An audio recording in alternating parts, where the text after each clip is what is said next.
ਵਾਹਿਗੁਰੂ ਸਾਹਿਬ JIO. शिष्या सतगुरता विरक्त मनसा संतो यदि आववे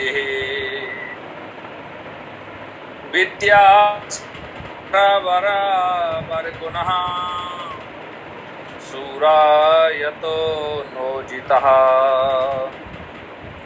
शांता शांतिकरा महाबलधरा दोषाश्च हीना हरः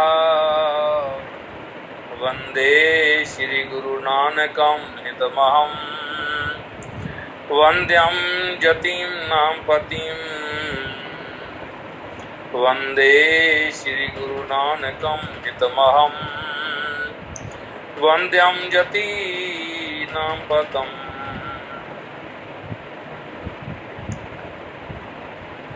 निंद्रा भोजन भोग पै ये पस पुरख समान नर न ज्ञान निज अधिकता ज्ञान बिना पस जान। ग्रंथाकार पंडित हरदयाल जी महाराज सुदृढ़ संकल्पित ज्ञान अर्जित करके इस ग्रंथ की रचना करते हुए वर्णन करते हैं। नींद भोजन भोग ते भै ये पशु दे ते बंदे दे समान नहीं। बंदे विच एक ज्ञान ही वड्डी वस्तु है।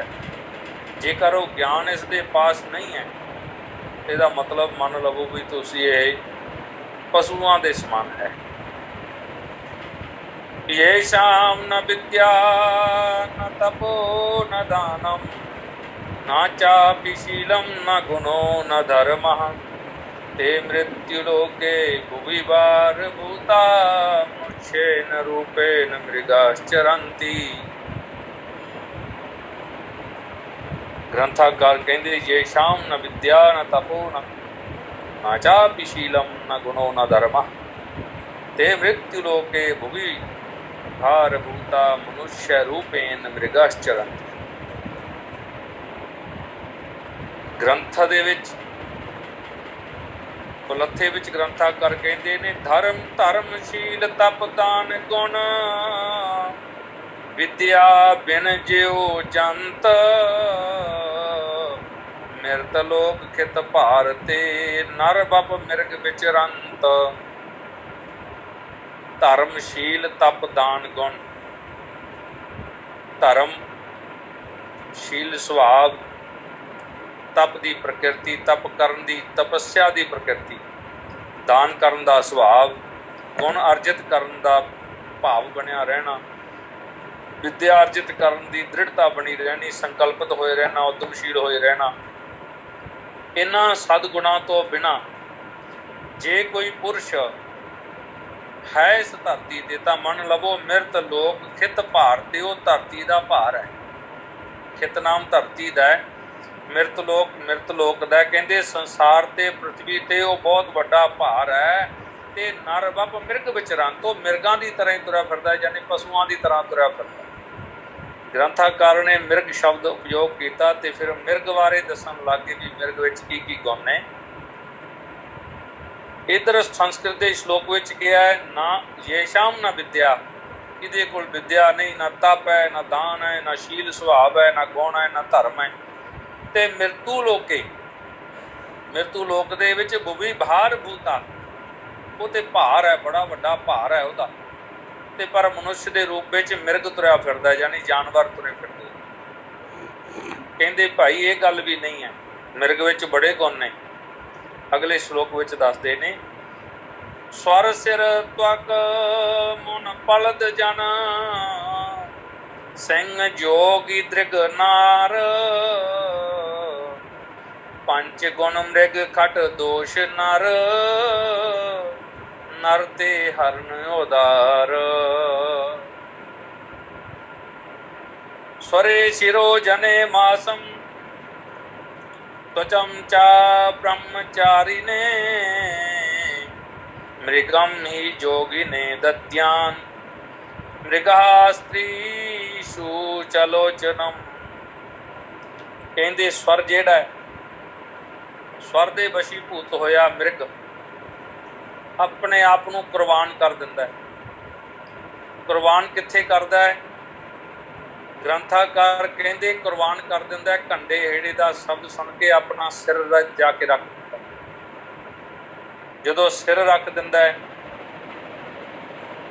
ਤੇ ਉਸ ਸ਼ਬਦ ਦੀ ਪ੍ਰੀਤੀ ਨੂੰ ਨਹੀਂ ਤਿਆਗਦਾ, ਆਪਣੇ ਆਪ ਨੂੰ ਸ਼ਿਕਾਰੀਆਂ ਦਾ ਸ਼ਿਕਾਰ ਬਣਾ ਲੈਂਦਾ ਹੈ, ਆਪਣੇ ਆਪ ਨੂੰ ਵਾਰ ਦਿੰਦਾ। ਇੱਕ ਗੁਣ ਹੈ ਉਸ ਦੇ ਵਿੱਚ। ਦੂਸਰਾ ਗੁਣ ਉਸ ਦੀ ਤਵਚਾ, ਉਸ ਦੀ ਚਮੜੀ। ਉਹਨੂੰ ਬ੍ਰਹਮਚਾਰਿਣੀ ਲੈ ਜਾਂਦੇ। ਬ੍ਰਹਮਚਾਰੀ ਉਹਦੇ ਉੱਪਰ ਬੈਠ ਕੇ ਜਪ ਤਪ ਕਰਦੇ ਨੇ, ਬੰਦਗੀ ਕਰਦੇ ਨੇ। ਕਹਿੰਦੇ ਉਸ ਤੋਂ ਬਾਅਦ ਉਸਦੇ ਸਿੰਘ ਨੇ, ਮਿਰਗ ਦਾ ਸਿੰਘ ਹੈ, ਸਿੰਘ ਨੂੰ ਯੋਗੀ ਲੋਕ ਲੈ ਲੈਂਦੇ ਨੇ ਤੇ ਸਿੰਘੀ ਬਣਾ ਕੇ ਵਜਾਉਂਦੇ ਨੇ। ਔਰ ਉਸ ਤੋਂ ਬਚੇ ਹੋਏ ਚੌਥੀ ਵਸਤੂ ਉਸਦੇ ਨੇਤਰ ਨੇ। ਨੇਤਰਾਂ ਨੂੰ ਆਪਾਂ ਕਹਿ ਦਿੰਦੇ ਹਾਂ ਵੀ ਇਸਤਰੀ ਨੇ ਜਿਹੜੇ ਨੇਤਰ ਤੋਂ ਲਏ। ਕਹਿੰਦੇ ਉਹ ਸੁਹੱਪਣ ਦੇ ਕਾਰਨ ਇਸਤਰੀ ਲੈ ਜਾਂਦੀ ਹੈ। ਇਸ ਲਈ ਉਸ ਦੇ ਵਿੱਚ ਵੀ ਸਦ ਗੁਣ ਨੇ, ਪਰ ਹੇ ਜੀਵ ਤੇਰੇ ਵਿੱਚ ਤੇ ਇੱਕ ਵੀ ਗੁਣ ਨਹੀਂ ਹੈ। ਇਸ ਲਈ ਤੂੰ ਇਹ ਨਾ ਸਮਝੀ ਵੀ ਜੇ ਤੂੰ ਨਾ ਪੜ੍ਹਿਆ ਤੇ ਤੂੰ ਪਸ਼ੂਆਂ ਵਰਗਾ ਹੈ, ਤੇ ਪਸ਼ੂ ਵੀ ਤੂੰ ਮਿਰਗ ਤੇ ਚੰਗੇ ਪਸ਼ੂਆਂ ਦੇ ਵਿੱਚ ਗਿਣਤੀ ਆਉਂਦੀ। ਉਹਦੀ ਤੇ ਹੱਡ ਮਾਸ ਨਾੜੀ ਵਸਤੂ ਜਿਹੜੀ ਹੈ ਕਾਰਜ ਵਿੱਚ ਆਉਂਦੀ ਹੈ, ਕੰਮ ਵਿੱਚ ਆਉਂਦੀ ਹੈ, ਪਰ ਤੇਰਾ ਤੇ ਕੁਝ ਵੀ ਕੰਮ ਆਉਣ ਵਾਲਾ ਨਹੀਂ। ਕਹਿੰਦੇ ਪੰਜ ਗੁਣ ਮ੍ਰਿਗ ਖੱਟ ਦੋਖ ਨਰ। ਹੁਣ ਤੇ ਮਿਰਗ ਵਿੱਚ ਨੇ, ਪਰ ਖੱਟ ਦੋਖ ਕਹਿੰਦੇ 6 ਦੋਸ਼ ਇਸ ਜੀਵ ਦੇ ਵਿੱਚ ਨੇ। ਕਾਮ, ਕ੍ਰੋਧ, ਲੋਭ, ਮੋਹ, ਹੰਕਾਰ, ਆਸਾ, ਤ੍ਰਿਸ਼ਨਾ ਆਦਿ। ਇਹ ਸਾਰੇ ਦੋਸ਼ ਜਿਹੜੇ ਨੇ ਜੀਵ ਵਿੱਚ ਨੇ, ਪਰ ਮਿਰਗ ਦੇ ਵਿੱਚ ਤੇ ਫਿਰ ਵੀ ਇੰਨੇ ਜਿਹੜੇ ਨੇ ਗੁਣ ਨੇ। ਠੀਕ ਹੈ, ਉਸ ਦੇ ਗੁਣਾਂ ਦਾ ਇੱਥੇ ਗ੍ਰੰਥਾਕਾਰ ਨੇ ਬੜਾ ਸੁੰਦਰ ਵਿਵਰਣ ਦਿੱਤਾ ਹੈ। ਕਹਿੰਦੇ ਇਸ ਲਈ ਉਹਦੇ ਹਰ ਇੱਕ ਵਸਤੂ ਕੰਮ ਆਉਂਦੀ। ਉਹਦਾ ਮਾਸ ਕੰਮ ਆਉਂਦਾ, ਉਹਦੀ ਤਵਚਾ ਕੰਮ ਆਉਂਦੀ, ਉਹਦੇ ਸਿੰਘ, ਉਹਦਾ ਆਵਾਜ਼ ਸੁਣ ਕੇ ਆਪਣੇ ਆਪ ਨੂੰ ਵਾਰਨ ਦਾ ਜਜ਼ਬਾ ਬੜਾ ਕੀਮਤੀ ਹੈ। ਦੁਨੀਆ ਦੇ ਵਿੱਚ ਐਗਜ਼ਾਮਪਲ ਬਣਿਆ ਹੋਇਆ, ਪੂਰੇ ਵਰਲਡ ਦੇ ਵਿੱਚ ਦੁਨੀਆ ਦੇ ਲੋਕ ਜਾਣਦੇ ਨੇ ਵੀ ਘੰਡੇ ਹੇੜੇ ਦਾ ਸ਼ਬਦ ਸੁਣ ਕੇ ਜਿਹੜਾ ਇਹ ਸ਼ਬਦ ਜਾਨਵਰ ਹੈ ਉਹ ਆਪਣੇ ਆਪ ਨੂੰ, ਸਰਵਸਵ ਨੂੰ, ਆਪਣੇ ਭਾਵ ਨੂੰ ਹੀ ਤਿਆਗ ਦਿੰਦਾ, ਜਾ ਕੇ ਰੱਖ ਦਿੰਦਾ। ਪੁਰਖ ਸ਼ਾਸਤਰੀ ਕਿਆ ਕਰੇ ਕਿਆ ਲਖੈ, ਗੁਣ ਦੋਖਨ ਕੀ ਸੰਦ, ਰੂਪ ਭੇਦ ਅਧਿਕਾਰ ਜੋ ਕਿਆ ਪ੍ਰਾਪਤ ਵੈ ਅੰਧ। ਕਹਿੰਦੇ ਅਸ਼ਾਸਤਰੀ ਦਾ ਅਰਥ ਹੈ ਸ਼ਾਸਤਰ ਦੇ ਗਿਆਨ ਤੋਂ ਵਿਹੀਨ ਪੁਰਸ਼। ਕਹਿੰਦੇ ਵਿਹੀਨ ਪੁਰਸ਼ ਜਿਹੜਾ ਹੈ ਅਸ਼ਾਸਤਰੀ ਹੈ, ਅਗਿਆਨੀ ਹੈ, ਸ਼ਾਸਤਰ ਦੇ ਕਰਮ ਨੂੰ ਜਾਣਦਾ ਨਹੀਂ। ਪੁਰਖ ਅਸ਼ਾਸਤਰੀ ਕਿਆ ਕਰੇ। ਕਹਿੰਦੇ ਜੋ ਵਿਦਿਆ ਤੋਂ ਵਾਂਝਾ ਪੁਰਸ਼ ਹੈ ਉਹ ਕੀ ਕਰ ਸਕਦਾ ਹੈ? ਗੁਣ ਦੋਖਨ ਕੀ ਸੰਧ, ਗੁਣ ਤੇ ਦੋਸ਼ ਕਹਿੰਦੇ ਉਹਨਾਂ ਦੀ ਸੰਧੀ ਹੈ, ਪੁੰਨ ਤੇ ਪਾਪ ਦੀ ਸੰਧੀ ਹੈ, ਕਰਮ ਦੀ, ਚੰਗੇ ਕਰਮ ਦੀ ਤੇ ਮਾੜੇ ਕਰਮ ਦੀ ਸੰਧੀ ਹੈ। ਕਹਿੰਦੇ ਰੂਪ ਭੇਦ ਅਧਿਕਾਰ ਕੋ ਕਿਆ ਪ੍ਰਾਪਤ ਹੈ ਅੰਧ, ਜਿਹਨੂੰ ਦੀਂਦਾ ਹੀ ਨਹੀਂ, ਅੱਖੀਆਂ ਹੀ ਨਹੀਂ ਜਿਸ ਦੇ ਕੋਲ, ਉਹਨੂੰ ਚਿੱਟਾ, ਨੀਲਾ, ਪੀਲਾ, ਕਾਲਾ, ਹਰਾ ਰੰਗ ਜਿਹੜਾ ਮਰਜ਼ੀ ਦਿਖਾ ਦਿਓ, ਉਹਨੂੰ ਕੋਈ ਲਾਭ ਨਹੀਂ ਹੋ ਸਕਦਾ। ਗੁਣਾਨ ਦੋਸ਼ਾਨ ਸ਼ਾਸਤਰज्ञ ਕਥਮ ਵਿਭਜਤੇ ਜਨః, ਕਿਮੰ ਦਸਯਾਧਿਕਾਰੋ ਅਸਤੀ, ਰੂਪ ਭੇਦੋ ਉਪਲਭ්ਯਤੇ ਲਭ੍ਯੇਸ਼ੂ। ਕਹਿੰਦੇ ਗੁਣ ਦੋਸ਼ਾਨ, ਗੁਣ ਤੇ ਦੋਸ਼ ਕਰਕੇ ਹੀ ਸ਼ਾਸਤਰज्ञ ਜਿਹੜਾ ਅਸ਼ਾਸਤਰज्ञ ਪੁਰਸ਼ ਹੈ, ਕਥਮ ਵਿਭਜਤੇ ਜਨਾ, ਉਹ ਕੀ ਜਾਣ ਸਕਦਾ ਹੈ, ਉਹਨੂੰ ਸਮਝ ਨਹੀਂ ਆ ਸਕਦੀ। ਕਿਮਨ ਕਹਿੰਦੇ ਕਿਮ ਅੰਧਸਿਆ, ਅੰਧੇ ਪੁਰਸ਼ ਨੂੰ ਅਧਿਕਾਰ ਵਾਸਤੇ ਕੀ ਅਧਿਕਾਰ ਹੈ ਉਹਦੇ ਕੋਲੇ ਵੀ ਉਹ ਰੂਪ ਭੇਦੋ, ਰੂਪ ਭੇਦ ਨੂੰ ਉਪਲਬਧੀ ਛੂ, ਉਪਲਬਧ ਕਰ ਲਵੇ, ਯਾਨੀ ਉਸ ਨੂੰ ਜਾਣ ਸਕੇ, ਉਸ ਨੂੰ ਪ੍ਰਾਪਤ ਕਰ ਲਵੇ, ਉਹਨੂੰ ਕੋਈ ਪਤਾ ਨਹੀਂ। एक बहुत सुंदर श्लोक है। ये श्लोक बड़े काम का श्लोक है। अगला श्लोक आम बोलिया जाता है, संगतां नूं वैसे विद्वान साधुओं ते पता ही होगा। मुग्ध पूज निज धाम में, प्रभु पूज निज नगर, भूप पूज स्वै देश में, पूजत गुणी समगर। मूर्ख घर विच होवे ਤੇ ਮਾਤਾ ਪਿਤਾ ਨਾ ਉਹਦਾ ਬੜਾ ਪਿਆਰ ਸਤਿਕਾਰ ਕਰਦੇ ਆ, ਕੰਮ ਲੈਣਾ ਹੁੰਦਾ ਹੈ ਉਹਨਾਂ ਨੂੰ। ਇਹ ਵੀ ਹੁੰਦਾ ਵੀ ਇਹਦੇ ਵਿੱਚ ਅੰਨੀ ਜਾਨ ਹੈ, ਸੱਟ ਨਾ ਮਾਰ ਕੇ ਵਡਿਆ ਕੇ ਪਿਆਰ ਨਾਲ ਰੱਖਦੇ ਨੇ। ਇਸ ਲਈ ਘਰ ਦੇ ਵਿੱਚ ਮੂਰਖ ਦੀ ਪੂਜਾ ਹੁੰਦੀ ਹੈ। ਸਵਗ੍ਰਹਿ ਪੂਜਤੇ ਮੂਰਖਾ, ਸਵਗ੍ਰਾਮੇ ਪੂਜਤੇ ਪ੍ਰਭੂ, ਸਵਦੇਸੇ ਪੂਜਤੇ ਰਾਜਾ, ਵਿਦਵਾਨ ਸਰਵਤਰ ਪੂਜਤੇ। ਕਹਿੰਦੇ ਮੁਗਧ ਪੂਜ ਨਿਜ ਧਾਮ ਮੈਂ, ਆਪਣੇ ਘਰ ਵਿੱਚ ਮੁਗਧ ਦੀ ਮੂਰਖ ਦੀ ਪੂਜਾ ਹੁੰਦੀ ਹੈ। ਤੇ ਪ੍ਰਭੂ ਪੂਜ ਨਿਜ ਨਗਰ, ਪ੍ਰਭੂ ਨਾਮ ਹੈ ਨੰਬਰਦਾਰ ਦਾ, ਸਰਪੰਚ ਦਾ। ਪਿੰਡ ਵਿੱਚ ਸਾਰੇ ਲੋਕਾਂ ਨੇ ਕੰਮ ਲੈਣਾ ਹੁੰਦਾ, ਸਤਿਕਾਰ ਕਰਦੇ ਆ ਵੀ ਭਾਈ ਆਪਾਂ ਇਹ ਤੋਂ ਕੰਮ ਲੈਣਾ ਹੈ, ਕੱਲ੍ਹ ਨੂੰ ਲੋੜ ਪੈ ਗਈ। ਚਾਹੇ ਅੰਦਰੋਂ ਨਾ ਮਿਲੇ ਪਰ ਬਾਹਰੋਂ ਮਿਲਾਪ ਰੱਖਦੇ ਆ। ਭੂਪ ਪੂਜ ਸਵੈ ਦੇਸ਼ ਮੈਂ, ਰਾਜੇ ਦੀ ਪੂਜਾ ਹੁੰਦੀ ਹੈ। ਦੇਸ਼ ਦੇ ਵਿੱਚ ਡਰਦੇ ਲੋਕ ਰਾਜੇ ਦਾ ਸਤਿਕਾਰ ਕਰਦੇ ਨੇ ਕਿ ਕਿਤੇ ਰਾਜਾ ਸਾਡੇ ਤੇ ਕੋਪ ਹੋ ਕੇ ਸਾਨੂੰ ਤੰਗ ਨਾ ਕਰੇ। ਕਿਉਂਕਿ ਰਾਜੇ ਦੀ ਕੋਪਿਤਾ ਨੂੰ ਜੇ ਆਪਾਂ ਦੇਖੀਏ ਤੇ ਬਹੁਤ ਵੱਡੇ ਕਾਮੁਲ ਫਕੀਰਾਂ ਨੂੰ ਔਰੰਗਜ਼ੇਬ ਬਾਦਸ਼ਾਹ ਨੇ ਬੜੇ ਫਕੀਰਾਂ ਨੂੰ ਸ਼ਹੀਦ ਕੀਤਾ, ਬੜੇ ਫਕੀਰਾਂ ਨੂੰ ਮਾਰਿਆ। ਕਾਮੁਲ ਫਕੀਰਾਂ ਦੇ ਵੀ ਉਹ ਸ਼ਤਰੂ ਬਣਿਆ ਰਿਹਾ। ਰਾਜੇ ਨਾਲ ਵਿਗਾੜਨਾ ਸਿਆਣਪ ਨਹੀਂ ਹੈ। ਤੇ ਪੂਜਿਤ ਗੁਣੀ ਸਮਗਰ ਕਹਿੰਦੇ, ਪਰ ਗੁਣਵਾਨ ਦੀ ਪੂਜਾ ਹਮੇਸ਼ਾ ਹੁੰਦੀ। ਸਮਗਰ ਦਾ ਅਰਥ ਹੈ ਸਾਰੀ ਧਰਤੀ ਤੇ। ਸਰਵਤਰ ਪੂਜਤੇ ਰਾਜਾ, ਕਹਿੰਦੇ ਸਰਵਤਰ ਪੂਜਤੇ ਵਿਦਵਾਨ, ਵਿਦਵਾਨ ਸਰਵਤਰ ਪੂਜਤੇ। ਵਿਦਵਾਨ ਦੀ ਪੂਜਾ ਹਰ ਥਾਂ ਤੇ ਹੁੰਦੀ ਹੈ, ਜਿੱਥੇ ਵੀ ਚਲਿਆ ਜਾਵੇ। ਕਿਉਂਕਿ ਗੁਣਾਂ ਦੀ ਜਿਹੜੀ ਪਟਾਰੀ ਹੈ, ਪਾਤਸ਼ਾਹ ਸਾਹਿਬ ਸ਼੍ਰੀ ਗੁਰੂ ਨਾਨਕ ਦੇਵ ਪਾਤਸ਼ਾਹ ਦਾ ਵੀ ਵਚਨ ਹੈ ਵੀ ਗੁਣਾਂ ਦੀ ਸਾਂਝ ਕਰੋ, ਗੁਣਾਂ ਨੂੰ ਵਧਾਉਣਾ ਕਰੋ। ਇਸ ਲਈ ਸਤਿਗੁਰ ਪਾਤਸ਼ਾਹ ਕਹਿੰਦੇ ਭਾਈ ਸਿੱਖਾ, ਇਹ ਵੀ ਤੂੰ ਸਮਝ ਕੇ ਚੱਲੀ ਵੀ ਜਿਹੜਾ ਇਹ ਸਮਾਂ ਮਿਲਿਆ ਇਹ ਬੜਾ ਹੀ ਕੀਮਤੀ ਹੈ। ਏਕ ਕਰ ਦਾਤਾ ਜੋ ਗੁਰ, ਜੋ ਸੇਵਤ ਨਹਿ ਤਾਸ, ਪਾਏ ਜਨਮ ਸੋ ਸੁਆਨ ਕੋ, ਬਹੁਰ ਸੁਖ ਘਰ ਵਾਸ। ਬੜੀ ਵੱਡੀ ਗੱਲ ਹੈ। ਗ੍ਰੰਥਾਕਾਰ ਕਹਿੰਦੇ ਵੇਖੋ, ਇੱਕ ਅੱਖਰ ਦੇ ਪੜ੍ਹਾਉਣ ਵਾਲਾ ਜੋ ਗੁਰੂ ਹੈ, ਜਿਹਨੇ ਇੱਕ ਅੱਖਰ ਵੀ ਤੁਹਾਨੂੰ ਪੜ੍ਹਾਇਆ ਕਦੇ ਜ਼ਿੰਦਗੀ, ਜੋ ਸੇਵਤ ਨਹਿ ਤਾਸ, ਕਹਿੰਦੇ ਇੱਕ ਜੋ ਨਾਸ ਤੋਂ ਰਹਿਤ ਪਰਮਾਤਮਾ ਉਸ ਦੀ ਸੇਵਾ ਨਹੀਂ ਕਰਦਾ, ਭਾਵ ਜੋ ਉਸ ਦੀ ਸੇਵਾ ਨਹੀਂ ਕਰਦਾ। ਪਾਏ ਜਨਮ ਸੋ ਸਵਾਨ ਕੋ, ਉਹ ਮਨੁੱਖ ਕੁੱਤੇ ਦਾ 100 ਵਾਰ ਜਨਮ ਧਾਰਨ ਕਰਦਾ ਹੈ। ਤੇ ਉਸ ਗੁਰੂ ਨੂੰ ਜੋ ਨਾ ਮੰਨੇ, ਆਪਣੇ ਗੁਰੂ ਦੇ ਨਾਲ ਸੰਧੀ ਨਾ ਰੱਖੇ, ਤਾਂ ਫਿਰ ਬਹੁਰ ਸਵੱਪ ਚ ਘਰ ਵਾਸ। ਕਹਿੰਦੇ ਫਿਰ ਉਹਦਾ ਜਨਮ ਜਿਹੜਾ ਚੰਡਾਲਾਂ ਦੇ ਘਰ ਵਿੱਚ ਹੁੰਦਾ ਹੈ। ਸਵੱਪ ਚ ਨਾਮ ਉਸ ਪ੍ਰਜਾਤੀ ਦਾ ਹੈ ਜਿਹੜੀ ਪ੍ਰਜਾਤੀ ਢੋਰ ਚੁੱਕਦੀ ਹੈ, ਮਰੇ ਹੋਏ ਜਾਨਵਰਾਂ ਨੂੰ ਚੁੱਕ ਕੇ ਉਸ ਦਾ ਵੇਚਨ ਕਰਨ ਕਰਦੀ ਹੈ। ਆਪੇ ਏਕ ਅਕਸ਼ਰ ਦਾਤਾਰਮ, ਜੋ ਗੁਰੂ ਨਾਭੀ ਮੰਨਿਅਤੇ, ਸਵਾਨ ਜੋਨੀ ਸ਼ਤਮ ਗਤਵਾ, ਚੰਡਾਲੇਸ਼ਵਾਨੁ ਜਾਯਤੀ। ਕਹਿੰਦੇ ਇੱਕ ਅੱਖਰ ਜਿਹੜਾ ਗੁਰੂ ਹੈ, ਇੱਕ ਅੱਖਰ ਪੜ੍ਹਾਉਣ ਵਾਲਾ ਗੁਰੂ ਹੈ। ਨਾਭੀ ਮੰਨਿਅਤੇ, ਜਿਹੜਾ ਉਸ ਨੂੰ ਨਹੀਂ ਮੰਨਦਾ, 100 ਸਵਾਨ ਦੀ ਜੂਨੀ ਪਾਉਂਦਾ ਤੇ ਫਿਰ ਚੰਡਾਲ ਦੇ ਘਰ ਵਿੱਚ ਜਾ ਪੈਦਾ। ਰੂਪ ਦਰਬ ਜੋਵਨ ਸਹਿਤ, ਸਕਲ ਜਨਮ ਭਉ ਬੰਦ।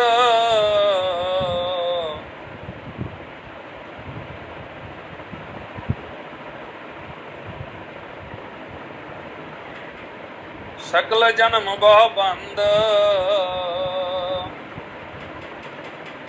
ਵਿਦਿਆ ਬਿਨ ਸੋਵਤ ਨਹੀਂ, ਜਿਉ ਕੇ ਸੂ ਬਿਨ ਗੰਧ। ਇਹ ਵੀ ਕਹਿੰਦੇ ਈਸ਼ਵਰ ਨੇ ਬਖਸ਼ਿਸ਼ਾਂ ਤੇ ਜੀਵਨ ਨੂੰ ਕੀਤੀਆਂ, ਪਰ ਇਹਦੇ ਵਿੱਚ ਬਹੁਤ ਵੱਡੀ ਬਾਤ ਹੈ। ਕਹਿੰਦੇ ਕੀ ਹੈ? ਕਹਿੰਦੇ ਉਹ ਇਹ ਹੈ ਵੀ ਈਸ਼ਵਰ ਨੇ ਇੱਕ ਸੁੰਦਰ ਸਰੂਪ ਦੇ ਦਿੱਤਾ, ਜੀਵਨ ਨੂੰ ਬੜਾ ਸੁੰਦਰ ਸਰੂਪ ਦੇ ਦਿੱਤਾ। ਸੁੰਦਰ ਚਿਹਰਾ ਹੈ, ਸੁੰਦਰ ਉਹਦਾ ਪ੍ਰਕਾਸ਼ਵਾਨ ਸਰੂਪ ਹੈ। ਉਸ ਕੋਲ ਧਨ ਦੀ ਬਹੁਤਾਤ ਹੈ, ਦਰਬ ਬਹੁਤ ਹੈ, ਜੋਬਨ ਅਵਸਥਾ ਹੈ, ਚੰਗੀ ਕੁਲ ਵਿੱਚ ਜਨਮ ਹੋ ਗਿਆ। ਫਿਰ ਕਹਿੰਦੇ ਬਹੁਤ ਬੰਧ, ਬਹੁਤ ਮਿੱਤਰ ਵੀ ਬੜੇ ਨੇ ਉਸਦੇ, ਬਾਂਧਵ ਬੜੇ ਨੇ, ਸੰਬੰਧੀ ਬੜੇ ਨੇ, ਬੜਾ ਸਤਿਕਾਰ ਪਿਆਰ ਦੁਨੀਆ ਦੇ ਵਿੱਚ ਹੈ।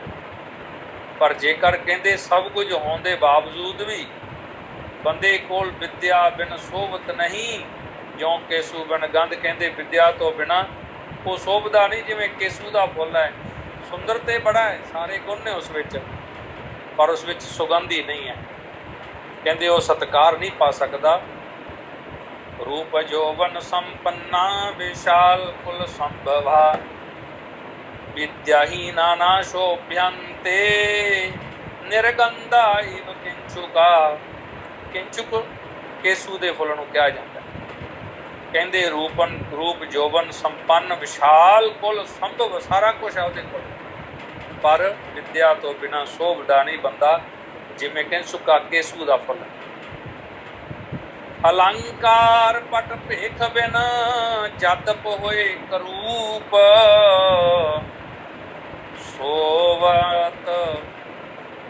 सोवन संतन सवाथित जन विद्वान अनूप। कितनी वड्डी गल कही है विद्यावान लोगों लई। कहंदे ने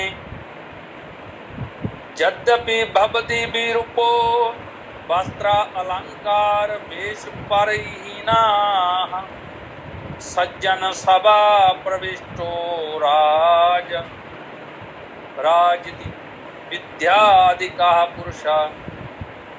कहते कितनी वड्डी गल विद्वान कहते पंडित हरदयाल जी, जद्यप भवति विरूपो, चाहे वह विरूप लगता है, वस्त्र अलंकार वेश परहीना, उसदे कोल कुछ भी नहीं है, ना उसदे उपर गहना है, ना उसदे उपर वस्त्र है। अलंकार पट भेख बिन जदप होए करूप, देखने नूं भी शक्ल सोहनी नहीं। जिवें भगवान दे नाल जदों बली राजे की गल हुई तां अष्टावक्र जी नूं देख के सारे हसे, पर जदों ज्ञान चर्चा हुई तो वो सारे पराजित होकर हथ खड़े हो गए, हथ जोड़ के खड़ गए सारे।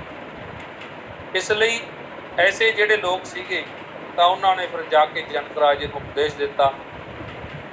ਬਲ ਰਾਜੇ ਨੂੰ ਭਗਵਾਨ ਨੇ ਛੋਟਾ ਜਿਹਾ ਸਰੂਪ ਬਣਾ ਕੇ ਦਰਸ਼ਨ ਦੇ ਦਿੱਤਾ। ਇਸ ਲਈ ਸਤਿਗੁਰ ਪਾਤਸ਼ਾਹ ਕਹਿੰਦੇ ਭਾਈ ਜਿਹੜਾ ਪੰਡਿਤ ਹਰਦਿਆਲ ਜੀ ਕਹਿੰਦੇ ਜੀਵ ਵਿੱਚ ਗੁਣ ਹੋਣਾ ਚਾਹੀਦਾ, ਉਸ ਦੀ ਵੇਸ਼ ਭੂਸ਼ਾ ਤੇ ਉਸ ਦੇ ਪਹਿਰਾਵੇ ਦੀ ਸ਼ਕਲ ਮਗਰ ਨਹੀਂ ਜਾਣਾ। ਸੱਜਣ ਸਭਾ ਪ੍ਰਵਿਸ਼ਟੋ, ਕਹਿੰਦੇ ਸੱਜਣ ਵਿਦਵਾਨ ਜਦੋਂ ਸਭਾ ਵਿੱਚ ਬੈਠਾ ਹੁੰਦਾ ਹੈ ਨਾ, ਸੱਜਣਾ ਦੀ ਸਭਾ ਵਿੱਚ ਜਦੋਂ ਬੰਦਾ ਬਹਿ ਕੇ ਤੇ ਬੋਲਦਾ ਹੈ, ਰਾਜਤੀ ਵਿਦਿਆ ਅਧਿਕਾ ਪੁਰਸ਼ਾ, ਕਹਿੰਦੇ ਉੱਥੇ ਤਾਂ ਵਿਦਵਾਨ ਹੀ ਦੇਖਿਆ ਜਾਂਦਾ ਵੀ ਕਿਹੜਾ ਬਹੁਤ ਵਧੀਆ ਤੇ ਸੁੰਦਰ ਬੋਲ ਰਿਹਾ, ਕਿਸ ਦੀ ਸ਼ੈਲੀ ਚੰਗੀ ਹੈ, ਕਿਸ ਦਾ ਅਧਿਆਏ ਜ਼ਿਆਦਾ ਅਧਿਐਨ ਕੀਤਾ ਹੋਇਆ, ਉੱਥੇ ਅਧਿਐਨ ਹੀ ਬੋਲਦਾ ਹੈ, ਹੋਰ ਕੁਝ ਉੱਥੇ ਨਹੀਂ ਚੱਲਦਾ। ਸੋਰਠਾ शब्द शास्त्र को त्याग, चाहे अध्ययना अध्ययना पर निगमा, सो पग गिनत नाग, निस्तम जल मोह चिर रम्यो। बड़ी सुंदर बात है। शब्द शास्त्र को त्याग, चाहे अध्ययना पर निगमा। निगम नाम वेद का है, शास्त्रां दा, वेद के अंगां दा, सारी विद्या नूं निगम किया जाता। कहते अध्ययना पर निगम, इच्छा होगी अध्ययन करन दी भी मैं वेद का अध्ययन करा, वेद नूं पढ़ा, पर शब्द त्याग, शब्द शास्त्र नूं त्यागदा, शब्द शास्त्र ते पढ़े नहीं, व्याकरण ते पढ़ी नहीं। संस्कृत की पद्धति है, संस्कृत दे विच जदों भी कोई पुरुष प्रवेश करदा ते सब तो पहला उहनूं यही आचार्य लोग कहते हैं भी भाई तू पहला अपनी व्याकरण शुद्ध कर, व्याकरण पढ़, व्याकरण नाल तेरा उच्चारण शुद्ध होएगा, तैनूं विभक्ति ज्ञान होएगा, तैनूं पुरुष ज्ञान होएगा, उस तो अगे जाके तैनूं व्याकरण द्वारा ही सारा जिहड़ा है शास्त्र का ज्ञान होना। कहते व्याकरण तो बिना एक संस्कृत का श्लोक भी है कि अनधीते व्याकरण नहीं, भी अनधीत जो व्याकरण का अध्ययन नहीं किया तो तर्क शास्त्र का जिन्ना मर्जी अध्ययन कर लिया, पर व्याकरण का अध्ययन भी जरूरी है। ਇੱਕ ਵਿਦਵਾਨ ਨੇ ਲਿਖਿਆ ਕਿ ਏਕਾ ਅਕਸ਼ਰਾ ਸਮਯਕ ਗਿਆਤਾ ਸੁਸ਼ਟੂ ਪ੍ਰਯੋਗਾ ਕਾਮ ਦੁੱਖ ਭਵਤੀ। ਇੱਕ ਅੱਖਰ ਦਾ ਹੀ ਪ੍ਰਯੋਗ ਕਰਨਾ ਜੀਵਨ ਨੂੰ ਚੰਗੇ ਢੰਗ ਨਾਲ ਆਉਂਦਾ ਹੋਵੇ ਤੇ ਉਹ ਮੁਕਤ ਹੋ ਜਾਂਦਾ ਹੈ, ਕਿਉਂਕਿ ਸ਼ਬਦ ਨੂੰ ਬ੍ਰਹਮ ਮੰਨ ਕੇ ਵਿਆਕਰਨਚਾਰੀਆ ਗੱਲ ਕਰਦੇ ਨੇ। ਸ਼ਬਦ ਸ਼ਾਸਤਰ ਕੋ ਤਿਆਗ ਚਾਹੇ ਅਧਿਐਨ ਨਾ ਪਰਨੇ। ਸ਼ਬਦ ਸ਼ਾਸਤਰ ਨੂੰ ਤਿਆਗ ਕੇ ਅਧਿਐਨ ਕਰਨ ਦੀ ਇੱਛਾ ਰੱਖਦਾ ਹੈ। ਸ਼ਾਸਤਰ ਨੂੰ ਵਿਦਵਾਨ ਕਹਿੰਦੇ ਅਨਧਿਤਿਆ ਸ਼ਬਦ ਸ਼ਾਸਤਰਮ ਜੋ ਅਨਿਆ ਅਸ਼ਾਸਤਰਮ ਸਮੀਹਤੇ ਵਕਤੁਮ ਸੋ ਆਹੇ ਪਦਾਨੀ ਗਣਯਤੀ ਨਿਸ਼ਿਤਮਿਸੀ ਜਲੇ ਚਿਰਗਤਸਯ। ਕਹਿੰਦੇ ਜਿਵੇਂ ਐ ਆ ਇਹ ਆ ਨਹੀਂ ਸਕਦਾ, ਕਿਉਂ ਨਹੀਂ ਆ ਸਕਦਾ? ਕਹਿੰਦੇ ਇਸ ਤਰ੍ਹਾਂ ਮੰਨ ਲਓ ਸੋਪਕ ਗਿਣਤ ਹੈ ਨਾਗ ਨਿਸਤਮ ਜਲਮੋ ਚਰਮ। ਉਸ ਸੱਪ ਦੀ ਆਪਾਂ ਲੀਹ ਭਾਲਦੇ ਫਿਰਦੇ ਹਾਂ ਜਿਹੜਾ ਨਦੀ ਦੇ ਵਿੱਚ ਦੀ 2-3 ਘੰਟੇ ਪਹਿਲਾਂ ਲੰਘ ਗਿਆ ਸੀ। ਜੇ ਉਹਨੂੰ ਪਠਾਰ ਉਹਦੀ ਰੇਤੇ ਉਹਦੀ ਲੰਘਿਆ ਹੋਵੇ ਤੇ ਕੁਛ ਟਾਈਮ ਰਹਿ ਵੀ ਸਕਦੀ ਹੈ ਲੀਹ ਉਹਦੀ, ਪਰ ਜਿਹੜਾ ਲੰਘਿਆ ਹੀ ਪਾਣੀ ਵਿੱਚ ਦੀ ਆ ਉਹਦੀ ਲੀਹ ਕਿੱਥੋਂ ਰਹਿਣੀ ਹੈ? ਪਹਿਲੀ ਗੱਲ ਤੇ ਲੀਹ ਪਾਣੀ ਵਿੱਚ ਪਈ ਨਹੀਂ ਸਕਦੀ, ਪਤਾ ਹੀ ਨਹੀਂ ਲੱਗਦਾ ਸੱਪ ਕਿੱਧਰ ਦੀ ਆਇਆ, ਕਿੱਥੋਂ ਆਇਆ, ਕਿਵੇਂ ਆਇਆ। ਸੱਪ ਦੀ ਸ਼ਰੀ ਦਿਖਦੀ ਹੈ। ਕਹਿੰਦੇ ਇਸੇ ਤਰ੍ਹਾਂ ਉਹ ਬੰਦਾ ਵੀ ਸ਼ਾਸਤਰ ਦਾ ਅਧਿਐਨ ਨਹੀਂ ਕਰ ਸਕਦਾ ਜਿਹਨੂੰ ਸ਼ਬਦਕ ਗਿਆਨ ਨਹੀਂ ਹੈ। ਸ਼ਬਦ ਗਿਆਨ ਜੇ ਨਾ ਹੁੰਦਾ ਹੋਵੇ, ਤੁਹਾਡੇ ਕੋਲ ਸਮਾਂ ਨਹੀਂ, ਤੇ ਇੱਕ ਹੀ ਤੁਹਾਡੇ ਕੋਲ ਵਧੀਆ ਗ੍ਰੰਥ ਹੈ ਸਿੱਖੀਜ਼ਮ ਦੇ ਵਿੱਚ, ਉਸ ਦਾ ਨਾਮ ਹੈ ਐਨਸਾਈਕਲੋਪੀਡੀਆ ਆਫ ਸਿੱਖ ਲਿਟਰੇਚਰ, ਜਾਂ ਕਹਿ ਲਓ ਮਹਾਨ ਕੋਸ਼। ਉਹ ਭਾਈ ਕਾਨ੍ਹ ਸਿੰਘ ਨਾਭੇ ਦਾ ਹੈ। ਗੁਰੂ ਗ੍ਰੰਥ ਕੋਸ਼ ਪੰਡਿਤ ਤਾਰਾ ਸਿੰਘ ਨਰੋਤਮ ਦਾ ਹੈ। ਭਾਈ ਕਾਨ੍ਹ ਸਿੰਘ ਵਾਲੇ ਨਾਭੇ ਵਾਲੇ ਗ੍ਰੰਥ ਤੋਂ ਵੀ ਪਹਿਲਾਂ ਦਾ ਇਹ ਗ੍ਰੰਥ ਹੈ। ਇਹਨਾਂ ਗ੍ਰੰਥਾਂ ਨੂੰ ਤੁਸੀਂ ਇੱਕ ਵਾਰ ਪਾਰਾਇਣ ਪਾਠ ਕਰ ਲਵੋ ਤਾਂ ਸਾਰੇ ਸ਼ਾਸਤਰ ਦਾ ਤੁਹਾਨੂੰ ਸਮਝਕ ਗਿਆਨ ਤੇ ਨਹੀਂ ਹੋ ਸਕਦਾ, ਪਰ ਸ਼ਬਦਿਕ ਕੁਝ ਗਿਆਨ ਐਸਾ ਹੋ ਜਾਏਗਾ ਜਿਸ ਨਾਲ ਤੁਹਾਡੀ ਉਪਜੀਵਕਾ ਚੱਲਦੀ ਰਹੇਗੀ।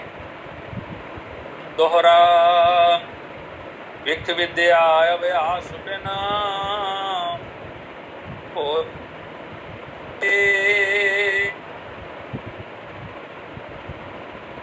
ਸੁਭ ਕੋ ਸੰਗ ਦਰਿਦਰ ਵਿਕ ਬਿਰਦ ਨਾਰ ਬਿਕ ਗਾਏ।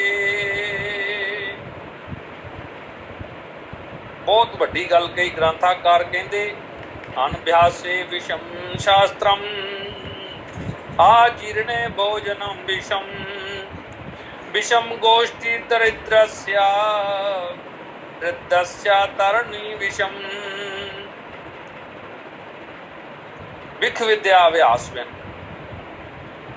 ਕਹਿੰਦੇ ਅਭਿਆਸ ਤੋਂ ਬਿਨਾਂ ਜਿਹੜੀ ਵਿਦਿਆ ਹੈ ਉਹ ਵੀ ਵਿਉਹ ਬਣ ਜਾਂਦੀ ਹੈ। ਕਿਉਂਕਿ ਜੀਵ ਕਈ ਵਾਰ ਸ਼ਾਸਤਰ ਕੋਈ ਗਾਂਹ ਵਾਲਾ ਸ਼ਲੋਕ ਬੋਲਦਾ ਤਾਂ ਇਹਦੇ ਮਨ ਦੇ ਵਿੱਚ ਆਉਂਦਾ ਵੀ ਮੈਂ ਹੁਣ ਸ਼ਲੋਕ ਨੂੰ ਪੂਰਾ ਕਰਾਂ, ਤੇ ਸ਼ਲੋਕ ਉਪਸਥਿਤ ਨਹੀਂ ਹੁੰਦਾ, ਪਤਾ ਨਹੀਂ ਲੱਗਦਾ ਮੈਂ ਕੀ ਬੋਲਾਂ। ਅਭਿਆਸ ਨਹੀਂ ਹੈ। ਅਭਿਆਸ ਤੋਂ ਬਿਨਾਂ ਵਿਦਿਆ ਘਟ ਜਾਂਦੀ ਹੈ, ਖਤਮ ਹੋ ਜਾਂਦੀ ਹੈ। ਅਨਭਿਆਸੇ ਵਿਸ਼ਮ ਵਿਦਿਆ, ਕਹਿੰਦੇ ਅਨਭਿਆਸੇ ਵਿਸ਼ਮ ਸ਼ਾਸਤਰਮ ਵਿਖ ਵਿਦਿਆ ਅਭਿਆਸ ਬਿਨ ਭੋਜਨ ਗਰਲ ਅਗਾਏ।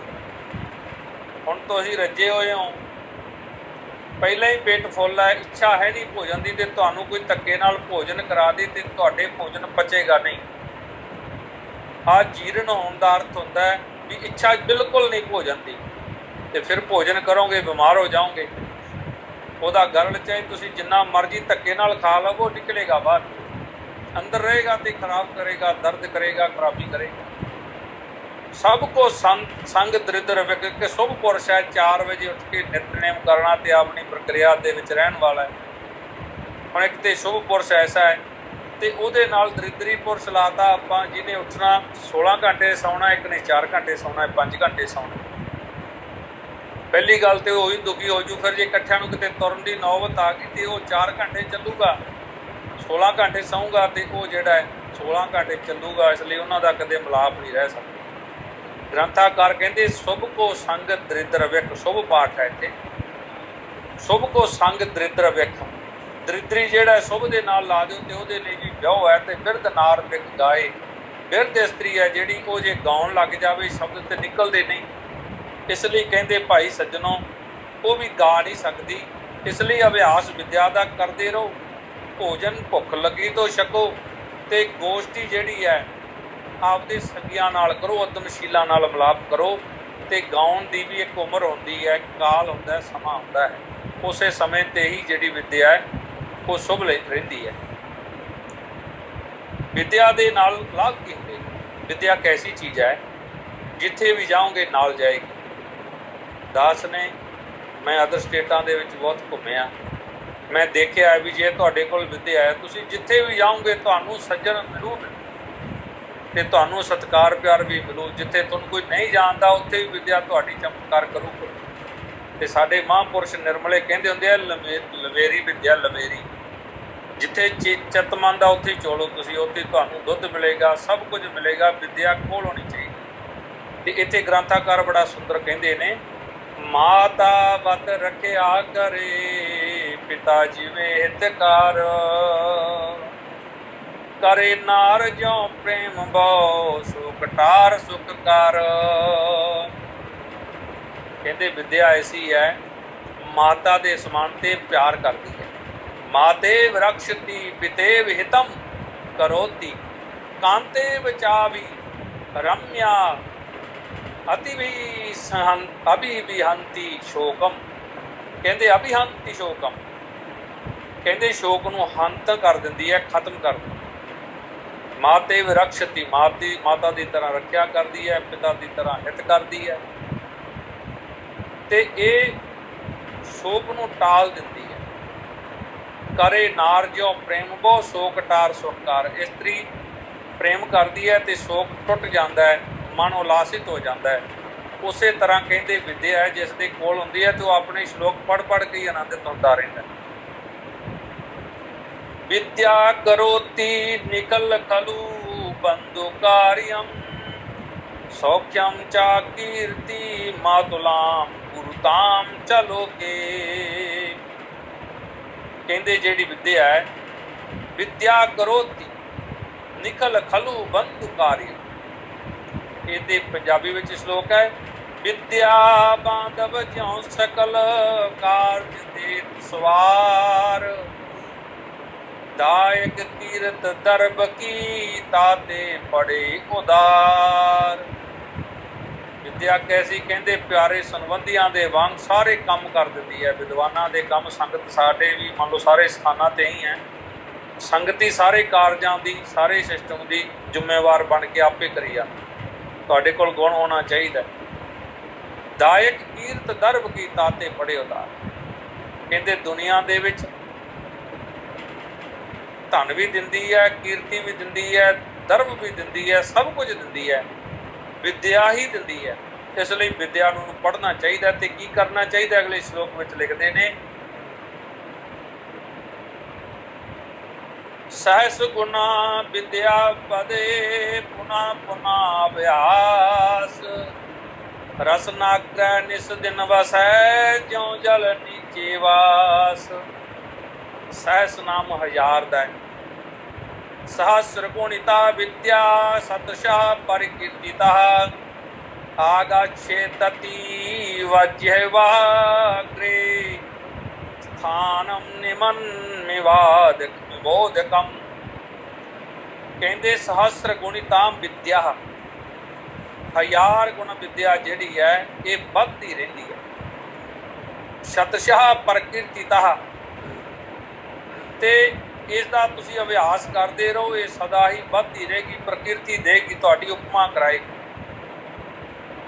अगच्छ कहते इस तरह मन लवो जिमें आउंदा है बहुत तेजी दे नाल, उस तरह बाणी श्लोक जिहड़े आ जीव दे मुख तो डिगदे आ। जिमें रसनाग्रह निस दिन वसै। रसनाग्रह कहते आ उच्ची थां तो नीवें थां नूं जिवें झरना वहिंदा है ना, ऐ कहते तुहाडे मुख तो श्लोक ते बाणी जिहड़ी है वो बहिंदी जाएगी। यानी तुहानूं विद्या दा कदे भी कोई भी नुकसान नहीं होएगा। अभ्यास करोगे तो विद्या हमेशा ही बढ़ती जाएगी। ग्रंथाकार दसदे ने भाई सिखो, इसलिए विद्या का अभ्यास करते रहो। 2 श्लोक रह गए। शास्त्र कर मद हत सो जन खल को मद उपजंत, ज्यों दृग पान प्रकाश है अंध करंत। कहते ने कि शास्त्र कर मद हत सो जन। शास्त्र नूं पढ़ के कई बार मूर्ख लोग पढ़ लेंदे है, ਤਾਂ ਉਹਨਾਂ ਦੇ ਮਨ ਵਿੱਚ 4 ਅੱਖਰ ਪੜ੍ਹ ਕੇ ਗਿਆਨ ਹੋ ਜਾਂਦਾ ਹੈ, ਹੰਕਾਰ ਹੋ ਜਾਂਦਾ ਵੀ ਮੈਂ ਤੇ ਸਭ ਤੋਂ ਵੱਡਾ ਵਿਦਵਾਨ ਹਾਂ, ਮੈਂ ਹੀ ਸਭ ਕੁਝ ਜਾਣਦਾ। ਖਲਕੋ ਮਦ ਉਪਜੰਤ, ਜੇ ਤੇ ਸੱਜਣ ਨੇ ਪੜ੍ਹਿਆ ਉਹ ਤੇ ਉਹਨੂੰ ਖਤਮ ਕਰ ਦਿੰਦਾ, ਤੇ ਜੇ ਮੂਰਖ ਪੜ੍ਹ ਲਵੇ ਉਹਨੂੰ ਹੰਕਾਰ ਹੋ ਜਾਂਦਾ। ਜਿਉਂ ਦ੍ਰਿਗ ਭਾਨ ਪ੍ਰਕਾਸ਼ ਹੋਇਆ, ਕਹਿੰਦੇ ਜਿਵੇਂ ਦ੍ਰਿਗ ਭਾਨ, ਭਾਨ ਨਾਮ ਹੈ ਸੂਰਜ ਦਾ, ਦ੍ਰਿਗ ਨਾਮ ਹੈ ਅੱਖਾਂ ਦਾ। ਕਹਿੰਦੇ ਸਾਰੀ ਦੁਨੀਆ ਦੇ ਪ੍ਰਕਾਸ਼ ਬਣ ਕੇ, ਅੱਖਾਂ ਬਣ ਕੇ ਸੂਰਜ ਉਦੇ ਹੁੰਦਾ ਹੈ, ਪਰ ਜੇ ਉੱਲੂ ਉਹਦੇ ਸਾਹਮਣੇ ਆ ਕੇ ਬਹਿ ਜਾਵੇ ਤੇ ਉਹ ਅੰਨਾ ਹੋ ਜਾਂਦਾ, ਉਹਨੂੰ ਦਿਸਣਾ ਘਟ ਜਾਂਦਾ। ਇਸ ਲਈ ਕਹਿੰਦੇ ਵੇਖੋ ਭਾਈ ਸੱਜਣੋ, ਇਹ ਵੀ ਇੱਕ ਵੱਡੀ ਗੱਲ ਹੈ ਵੀ ਦੁਨੀਆ ਦੇ ਵਿੱਚ ਜਿਹੜੇ ਪ੍ਰਕਾਸ਼ਿਤ ਵਸਤੂਆਂ ਨੇ, ਪ੍ਰਕਾਸ਼ਿਤ ਕਰਨ ਵਾਲਾ ਜਿਹੜਾ ਭਾਣ ਹੈ, ਸੂਰਜ ਹੈ, ਉਹ ਆਉਣ ਸਾਰ ਉੱਲੂ ਅੱਧਾ ਹੋ ਜਾਂਦਾ। ਤੇ ਉਹਨੂੰ ਪਤਾ ਕੀ ਕਰਦਾ ਰਹਿੰਦਾ ਵੀ ਇਹ ਈਸ਼ਵਰ ਹੁਣ ਸੂਰਜ ਦਾ ਪ੍ਰਕਾਸ਼ ਨਾ ਹੋਵੇ, ਲੋਕਾਂ ਨੂੰ ਕਹਿੰਦਾ ਰਹਿੰਦਾ, ਪਰ ਸੂਰਜ ਦਾ ਪ੍ਰਕਾਸ਼ ਹੁੰਦਾ ਤੇ ਉਸ ਨੂੰ ਦਿਸਣਾ ਬੰਦ ਹੋ ਜਾਂਦਾ। ਉਸੇ ਤਰ੍ਹਾਂ ਹੀ ਮੂਰਖ ਲੋਕ ਪੜ੍ਹ ਚਾਹੇ ਜਿੰਨਾ ਮਰਜ਼ੀ ਲੈਣ, ਪਰ ਉਹਨਾਂ ਦੇ ਅੰਦਰ ਹੰਕਾਰ ਜ਼ਰੂਰ ਪੈਦਾ ਹੋਇਆ ਰਹਿੰਦਾ। ਅਗਲਾ ਜਿਹੜਾ ਸ਼ਲੋਕ ਹੈ, ਸਵਈਆ ਹੈ, ਬਹੁਤ ਸੁੰਦਰ ਹੈ ਇਹ। ਇਹਨੂੰ ਆਪਾਂ ਜੇ ਕੱਲ ਨੂੰ ਵਿਚਾਰੀਏ ਤਾਂ ਵਧੀਆ, ਕਿਉਂਕਿ ਸੰਸਕ੍ਰਿਤ ਦਾ ਹੀ ਵੀ ਰਹਿ ਗਿਆ। ਮਦੋ ਉਪਸ਼ਮਨਮ ਸ਼ਾਸਤਰਮ ਖਲਾਨਾਮ ਕੁਰੁਤੇ ਮਦਮ ਚਕਸ਼ੂ ਸੰਸਕਾਰਕਮ ਤੇਜਾ ਲੋਕਾਨਾਮ ਇਵਾਨ ਗਤਾਮ। ਕਹਿੰਦੇ ਮਦੋ ਉਪਸ਼ਮਨਮ ਸ਼ਾਸਤਰਮ, ਜਿਹੜਾ ਮਦ ਹੈ ਉਪਸ਼ਮਨ ਕਰਦਾ ਹੈ ਜਦੋਂ ਹੰਕਾਰ ਆਉਂਦਾ ਬੰਦੇ ਦੇ ਵਿੱਚ। ਸ਼ਾਸਤਰ ਖਲਾਨਾਮ ਕੁਰਤੇ ਮਦਮ, ਸ਼ਾਸਤਰ ਪੜ੍ਹ ਕੇ ਮੂਰਖ ਬਣ ਜਾਂਦੇ ਨੇ ਕੁਝ ਲੋਕ। ਇਹ ਮੰਨ ਲਓ ਵੀ ਜਿਵੇਂ ਸੂਰਜ ਚੜ੍ਹਦਾ ਤੇ ਉੱਲੂ ਅੰਨਾ ਹੋ ਜਾਂਦਾ, ਇਸੇ ਤਰ੍ਹਾਂ ਹੀ ਗਿਆਨ ਪਾ ਕੇ ਕੁਝ ਲੋਕਾਂ ਦੇ ਵਿੱਚ ਹੰਕਾਰ ਰੂਪੀ ਅੰਧਕਾਰ ਛਾ ਜਾਂਦਾ ਹੈ। ਅਗਲਾ ਜਿਹੜਾ ਅਧਿਆਇ ਹੈ ਉਹ ਕੱਲ੍ਹ ਦੇ ਸਮੇਂ ਦੇ ਵਿੱਚ ਆਪਾਂ ਵਿਚਾਰਾਂਗੇ। ਵੈਸੇ ਸ਼ਲੋਕ ਤੇ 2 ਹੀ ਰਹਿ ਗਏ ਸੀ, ਪਰ ਸੱਚੇ ਪਾਤਸ਼ਾਹ ਕਿਰਪਾ ਕਰਨ ਅੱਜ ਸਮਾਂ ਫਿਰ ਇਹ ਬੰਦ ਹੋ ਜੂਗੀ ਐਪ, ਕਿਉਂਕਿ ਇਹਨੇ ਮੈਨੂੰ ਸਾਹਿਬ ਜੀਓ शिष्या सद्गुरता विरक्त मनसा संतो यदि आववे विद्या बराबर गुणः सूरायतो नोजितः शांता शांतिकरा महाबलधरा दोषाश्च हीना हरः वंदे श्री गुरु नानकं हितमहं वंद्यं जतिं नाम पतिं वंदे श्री गुरु नानकं हितमहं वंद्यं जति नाम पतम्।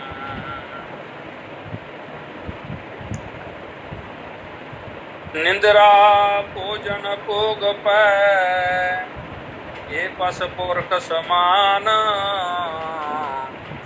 नर न ज्ञान निज अधिकता ज्ञान बिना पस जान। ग्रंथाकार पंडित हरदयाल जी महाराज सुदृढ़ संकल्पित ਗਿਆਨ ਅਰਜਿਤ ਕਰਕੇ ਇਸ ਗ੍ਰੰਥ ਦੀ ਰਚਨਾ ਕਰਦੇ ਹੋਏ ਵਰਣਨ ਕਰਦੇ ਨੇ। ਨੀਂਦ, ਭੋਜਨ, ਭੋਗ ਤੇ ਭੈ ਇਹ ਪਸ਼ੂ ਦੇ ਤੇ ਬੰਦੇ ਦੇ ਸਮਾਨ ਨੇ। ਬੰਦੇ ਵਿੱਚ ਇੱਕ ਗਿਆਨ ਹੀ ਵੱਡੀ ਵਸਤੂ ਹੈ। ਜੇਕਰ ਉਹ ਗਿਆਨ ਇਸ ਦੇ ਪਾਸ ਨਹੀਂ ਹੈ, ਇਹਦਾ ਮਤਲਬ ਮੰਨ ਲਵੋ ਵੀ ਤੁਸੀਂ ਇਹ ਪਸ਼ੂਆਂ ਦੇ ਸਮਾਨ ਹੈ। येषां न विद्या न तपो न दानं न चापि शीलं न गुणो न धर्मः ते मृत्युलोके भुवि भारभूता मोक्षेण रूपेण मृगाश्चरन्ति। ग्रंथाकार कहते येषां न विद्या न तपो न चापि शीलं न गुणो न धर्मः ते मृत्युलोके भुवि भारभूता मनुष्य रूपेण मृगाश्चरन्ति। ਗ੍ਰੰਥ ਦੇ ਵਿੱਚ ਕੁਲੱਥੇ ਵਿੱਚ ਗ੍ਰੰਥਾਕਾਰ ਕਹਿੰਦੇ ਨੇ, ਧਰਮ ਧਰਮਸ਼ੀਲ ਤਪ ਦਾਨ ਗੁਣ, ਵਿਦਿਆ ਬਿਨ ਜਿਉ ਜੰਤ, ਮਿਰਤ ਲੋਕ ਖਿਤ ਭਾਰਤੇ, ਨਰ ਬਪ ਮਿਰਗ ਵਿੱਚ ਰੰਤ। ਧਰਮਸ਼ੀਲ ਤਪ ਦਾਨ ਗੁਣ, ਧਰਮ ਸ਼ੀਲ ਸੁਭਾਵ, ਤਪ ਦੀ ਪ੍ਰਕਿਰਤੀ, ਤਪ ਕਰਨ ਦੀ, ਤਪੱਸਿਆ ਦੀ ਪ੍ਰਕਿਰਤੀ, ਦਾਨ ਕਰਨ ਦਾ ਸੁਭਾਵ, ਗੁਣ ਅਰਜਿਤ ਕਰਨ ਦਾ ਭਾਵ ਬਣਿਆ ਰਹਿਣਾ, ਵਿਦਿਆ ਅਰਜਿਤ ਕਰਨ ਦੀ ਦ੍ਰਿੜਤਾ ਬਣੀ ਰਹਿਣੀ, ਸੰਕਲਪਿਤ ਹੋਏ ਰਹਿਣਾ, ਉਦਮਸ਼ੀਲ ਹੋਏ ਰਹਿਣਾ। ਇਹਨਾਂ ਸਦਗੁਣਾਂ ਤੋਂ ਬਿਨਾਂ ਜੇ ਕੋਈ ਪੁਰਸ਼ ਹੈ ਇਸ ਧਰਤੀ ਤੇ ਤਾਂ ਮੰਨ ਲਵੋ ਮਿਰਤ ਲੋਕ ਖਿਤ ਭਾਰ ਤੇ, ਉਹ ਧਰਤੀ ਦਾ ਭਾਰ ਹੈ। ਖਿਤ ਨਾਮ ਧਰਤੀ ਦਾ ਹੈ, ਮਿਰਤ ਲੋਕ ਦਾ। ਕਹਿੰਦੇ ਸੰਸਾਰ ਤੇ ਪ੍ਰਿਥਵੀ ਤੇ ਉਹ ਬਹੁਤ ਵੱਡਾ ਭਾਰ ਹੈ। ਤੇ ਨਰ ਬੱਪ ਮਿਰਗ ਵਿੱਚ ਰੰਤ, ਉਹ ਮਿਰਗਾਂ ਦੀ ਤਰ੍ਹਾਂ ਹੀ ਤੁਰਿਆ ਫਿਰਦਾ, ਯਾਨੀ ਪਸ਼ੂਆਂ ਦੀ ਤਰ੍ਹਾਂ ਤੁਰਿਆ ਫਿਰਦਾ।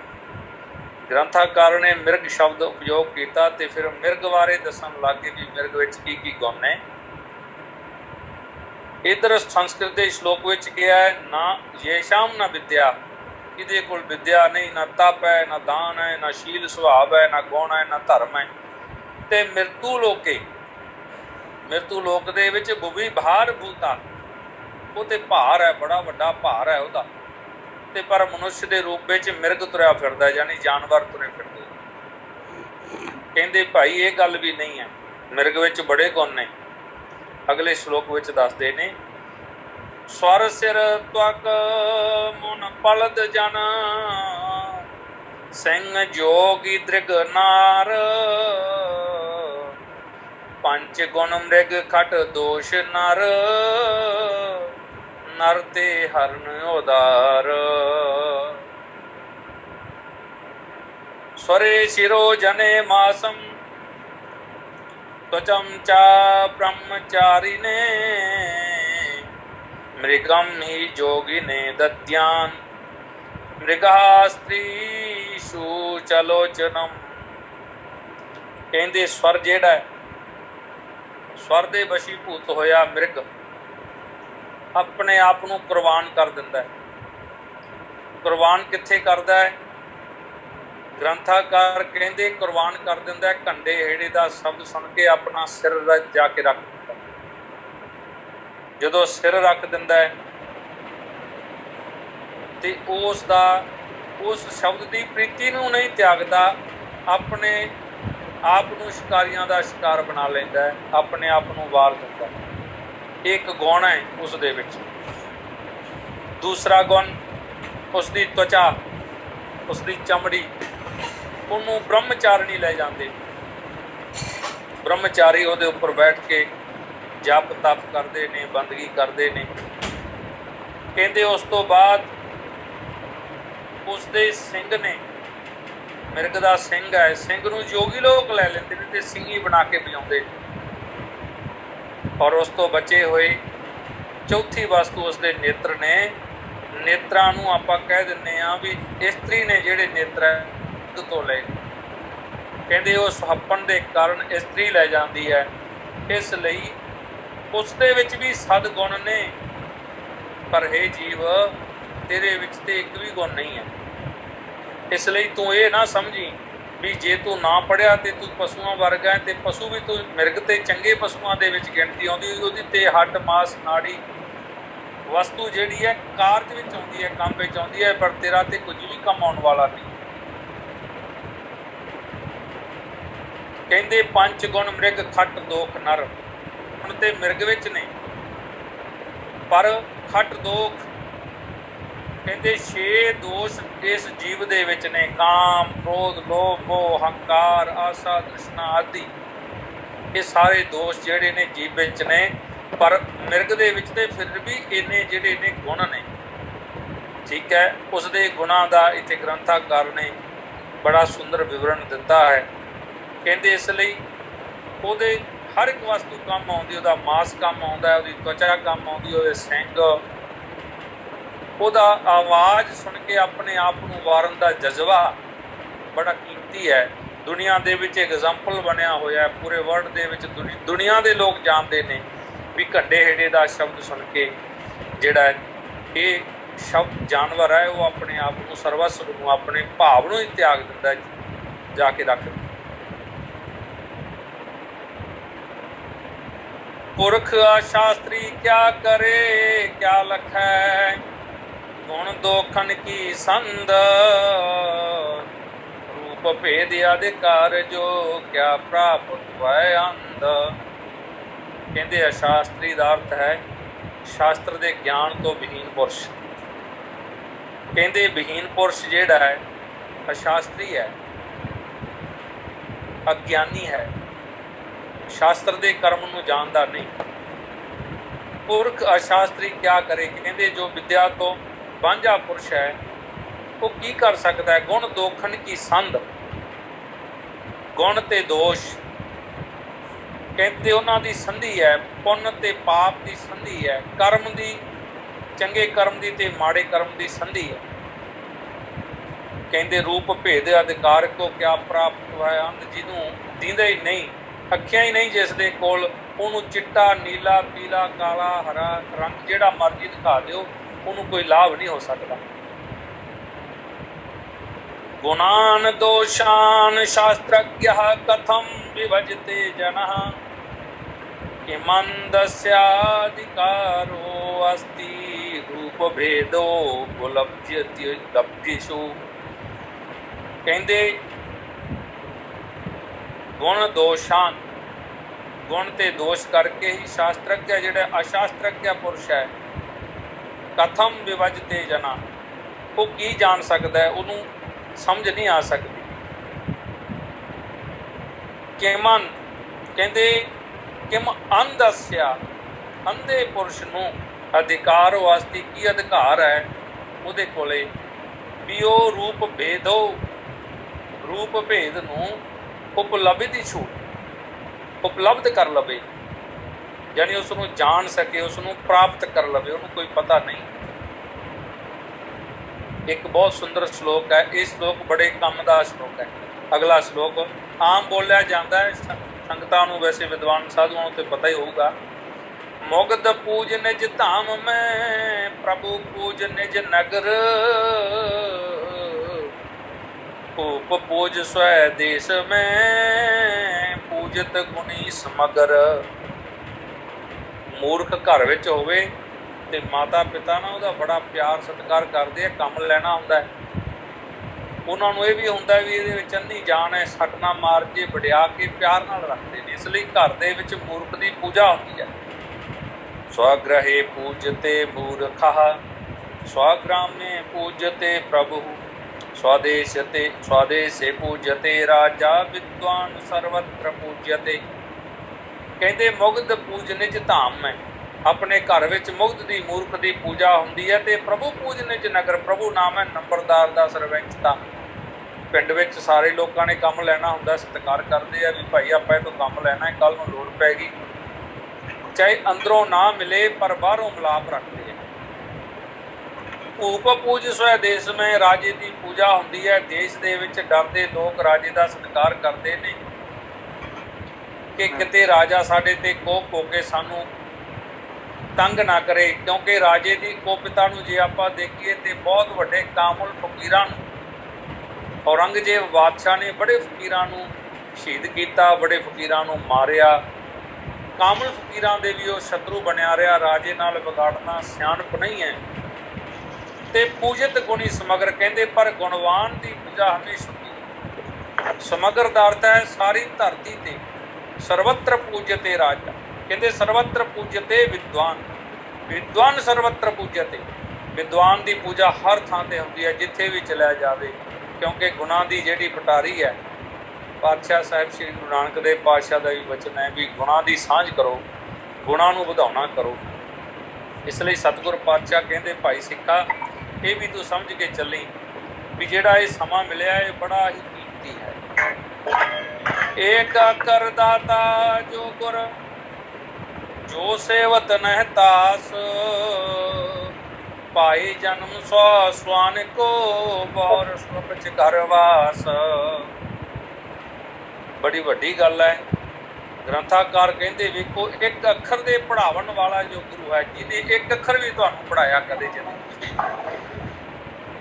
ਜੋ ਸੇਵਤ ਨਹਿ ਤਾਸ, ਕਹਿੰਦੇ ਇੱਕ ਜੋ ਨਾਸ ਤੋਂ ਰਹਿਤ ਪਰਮਾਤਮਾ ਉਸ ਦੀ ਸੇਵਾ ਨਹੀਂ ਕਰਦਾ, ਭਾਵ ਜੋ ਉਸ ਦੀ ਸੇਵਾ ਨਹੀਂ ਕਰਦਾ। ਪਾਏ ਜਨਮ ਸਵਾਨ ਕੋ, ਉਹ ਮਨੁੱਖ ਕੁੱਤੇ ਦਾ 100 ਵਾਰ ਜਨਮ ਧਾਰਨ ਕਰਦਾ ਹੈ। ਤੇ ਉਸ ਗੁਰੂ ਨੂੰ ਜੋ ਨਾ ਮੰਨੇ, ਆਪਣੇ ਗੁਰੂ ਦੇ ਨਾਲ ਸੰਧੀ ਨਾ ਰੱਖੇ, ਤਾਂ ਫਿਰ ਬਹੁਰ ਸਵੱਪ ਚ ਘਰ ਵਾਸ, ਕਹਿੰਦੇ ਫਿਰ ਉਹਦਾ ਜਨਮ ਜਿਹੜਾ ਚੰਡਾਲਾਂ ਦੇ ਘਰ ਵਿੱਚ ਹੁੰਦਾ ਹੈ। ਸਵੱਪ ਚ ਨਾਮ ਉਸ ਪ੍ਰਜਾਤੀ ਦਾ ਹੈ ਜਿਹੜੀ ਪ੍ਰਜਾਤੀ ਢੋਰ ਚੁੱਕਦੀ ਹੈ, ਮਰੇ ਹੋਏ ਜਾਨਵਰਾਂ ਨੂੰ ਚੁੱਕ ਕੇ ਉਸ ਦਾ ਵੇਚਨ ਕਰਨ ਕਰਦੀ ਹੈ। ਆਪੇ ਇੱਕ ਅਕਸ਼ਰ ਦਾਤਾਰਮ ਜੋ ਗੁਰੂ ਨਾਭੀ ਮੰਨਿਅਤੇ, ਸਵਾਨ ਜੋਨੀ ਸ਼ਤਮ ਗਤਵਾ ਚੰਡਾਲੇਸ਼ਵਾਨੁ ਜਾਯਤੀ। ਕਹਿੰਦੇ ਇੱਕ ਅੱਖਰ ਜਿਹੜਾ ਗੁਰੂ ਹੈ, ਇੱਕ ਅੱਖਰ ਪੜ੍ਹਾਉਣ ਵਾਲਾ ਗੁਰੂ ਹੈ। ਨਾਭੀ ਮੰਨਿਅਤੇ, ਜਿਹੜਾ ਉਸ ਨੂੰ ਨਹੀਂ ਮੰਨਦਾ, 100 ਸਵਾਨ ਦੀ ਜੂਨੀ ਪਾਉਂਦਾ ਤੇ ਫਿਰ ਚੰਡਾਲ ਦੇ ਘਰ ਵਿੱਚ ਜਾ ਪੈਦਾ। ਰੂਪ ਦਰਬ ਜੋਵਨ ਸਹਿਤ ਸਕਲ ਜਨਮ ਭਉ ਬੰਦ,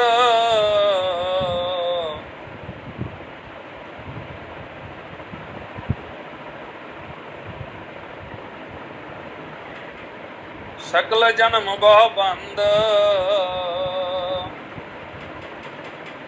ਵਿਦਿਆ ਬਿਨ ਸੋਵਤ ਨਹੀਂ, ਜਿਉ ਕੇਸੂ ਬਿਨ ਗੰਧ। ਇਹ ਵੀ ਕਹਿੰਦੇ ਈਸ਼ਵਰ ਨੇ ਬਖਸ਼ਿਸ਼ਾਂ ਤੇ ਜੀਵ ਨੂੰ ਕੀਤੀਆਂ, ਪਰ ਇਹਦੇ ਵਿੱਚ ਬਹੁਤ ਵੱਡੀ ਬਾਤ ਹੈ। ਕਹਿੰਦੇ ਕੀ ਹੈ? ਕਹਿੰਦੇ ਉਹ ਇਹ ਹੈ ਵੀ ਈਸ਼ਵਰ ਨੇ ਇੱਕ ਸੁੰਦਰ ਸਰੂਪ ਦੇ ਦਿੱਤਾ ਜੀਵ ਨੂੰ, ਬੜਾ ਸੁੰਦਰ ਸਰੂਪ ਦੇ ਦਿੱਤਾ। ਸੁੰਦਰ ਚਿਹਰਾ ਹੈ, ਸੁੰਦਰ ਉਹਦਾ ਪ੍ਰਕਾਸ਼ਵਾਨ ਸਰੂਪ ਹੈ। ਉਸ ਕੋਲ ਧਨ ਦੀ ਬਹੁਤਾਤ ਹੈ, ਦਰਬ ਬਹੁਤ ਹੈ, ਜੋਬਨ ਅਵਸਥਾ ਹੈ, ਚੰਗੀ ਕੁਲ ਵਿੱਚ ਜਨਮ ਹੋ ਗਿਆ। ਫਿਰ ਕਹਿੰਦੇ ਬਹੁਤ ਬੰਧ, ਬਹੁਤ ਮਿੱਤਰ ਵੀ ਬੜੇ ਨੇ ਉਸਦੇ, ਬੰਧ ਬੜੇ ਨੇ, ਸੰਬੰਧੀ ਬੜੇ ਨੇ, ਬੜਾ ਸਤਿਕਾਰ ਪਿਆਰ ਦੁਨੀਆ ਦੇ ਵਿੱਚ ਹੈ। ਪਰ ਜੇਕਰ ਕਹਿੰਦੇ ਸਭ ਕੁਝ ਹੋਣ ਦੇ ਬਾਵਜੂਦ ਵੀ ਬੰਦੇ ਕੋਲ ਵਿਦਿਆ ਬਿਨ ਸੋਭਤ ਨਹੀਂ, ਜਿਉਂ ਕੇਸੂ ਬਿਨ ਗੰਧ। ਕਹਿੰਦੇ ਵਿਦਿਆ ਤੋਂ ਬਿਨਾਂ ਉਹ ਸੋਭਦਾ ਨਹੀਂ, ਜਿਵੇਂ ਕੇਸੂ ਦਾ ਫੁੱਲ ਹੈ। ਸੁੰਦਰ ਤੇ ਬੜਾ ਹੈ, ਸਾਰੇ ਗੁਣ ਨੇ ਉਸ ਵਿੱਚ, ਪਰ ਉਸ ਵਿੱਚ ਸੁਗੰਧ ਹੀ ਨਹੀਂ ਹੈ। ਕਹਿੰਦੇ ਉਹ ਸਤਿਕਾਰ ਨਹੀਂ ਪਾ ਸਕਦਾ। ਰੂਪ ਜੋਵਨ ਸੰਪੰਨਾ ਵਿਸ਼ਾਲ ਕੁਲ ਸੰਭਵਾ, ਵਿਦਿਆਹੀ ਨਾਨਾ ਸ਼ੋਭਯੰਤੇ, ਨਿਰਗੰਧਾ ਇਵ ਕਿੰਚੁਕਾ। ਕਿੰਚੁਕ ਕੇਸੂ ਦੇ ਫੁੱਲ ਨੂੰ ਕਿਹਾ ਜਾਂਦਾ। ਕਹਿੰਦੇ ਰੂਪ ਜੋਬਨ ਸੰਪੰਨ ਵਿਸ਼ਾਲ ਕੁਲ ਸੰਭਵ, ਸਾਰਾ ਕੁਛ ਹੈ ਉਹਦੇ ਕੋਲ, ਪਰ ਵਿਦਿਆ ਤੋਂ ਬਿਨਾਂ ਸੋਭਦਾ ਨਹੀਂ ਬੰਦਾ, ਜਿਵੇਂ ਕਿੰਚੁਕਾ ਕੇਸੂ ਦਾ ਫੁੱਲ। ਅਲੰਕਾਰ ਪਟ ਭੇਖ ਬਿਨ ਜਦਪ ਹੋਏ ਕਰੂਪ,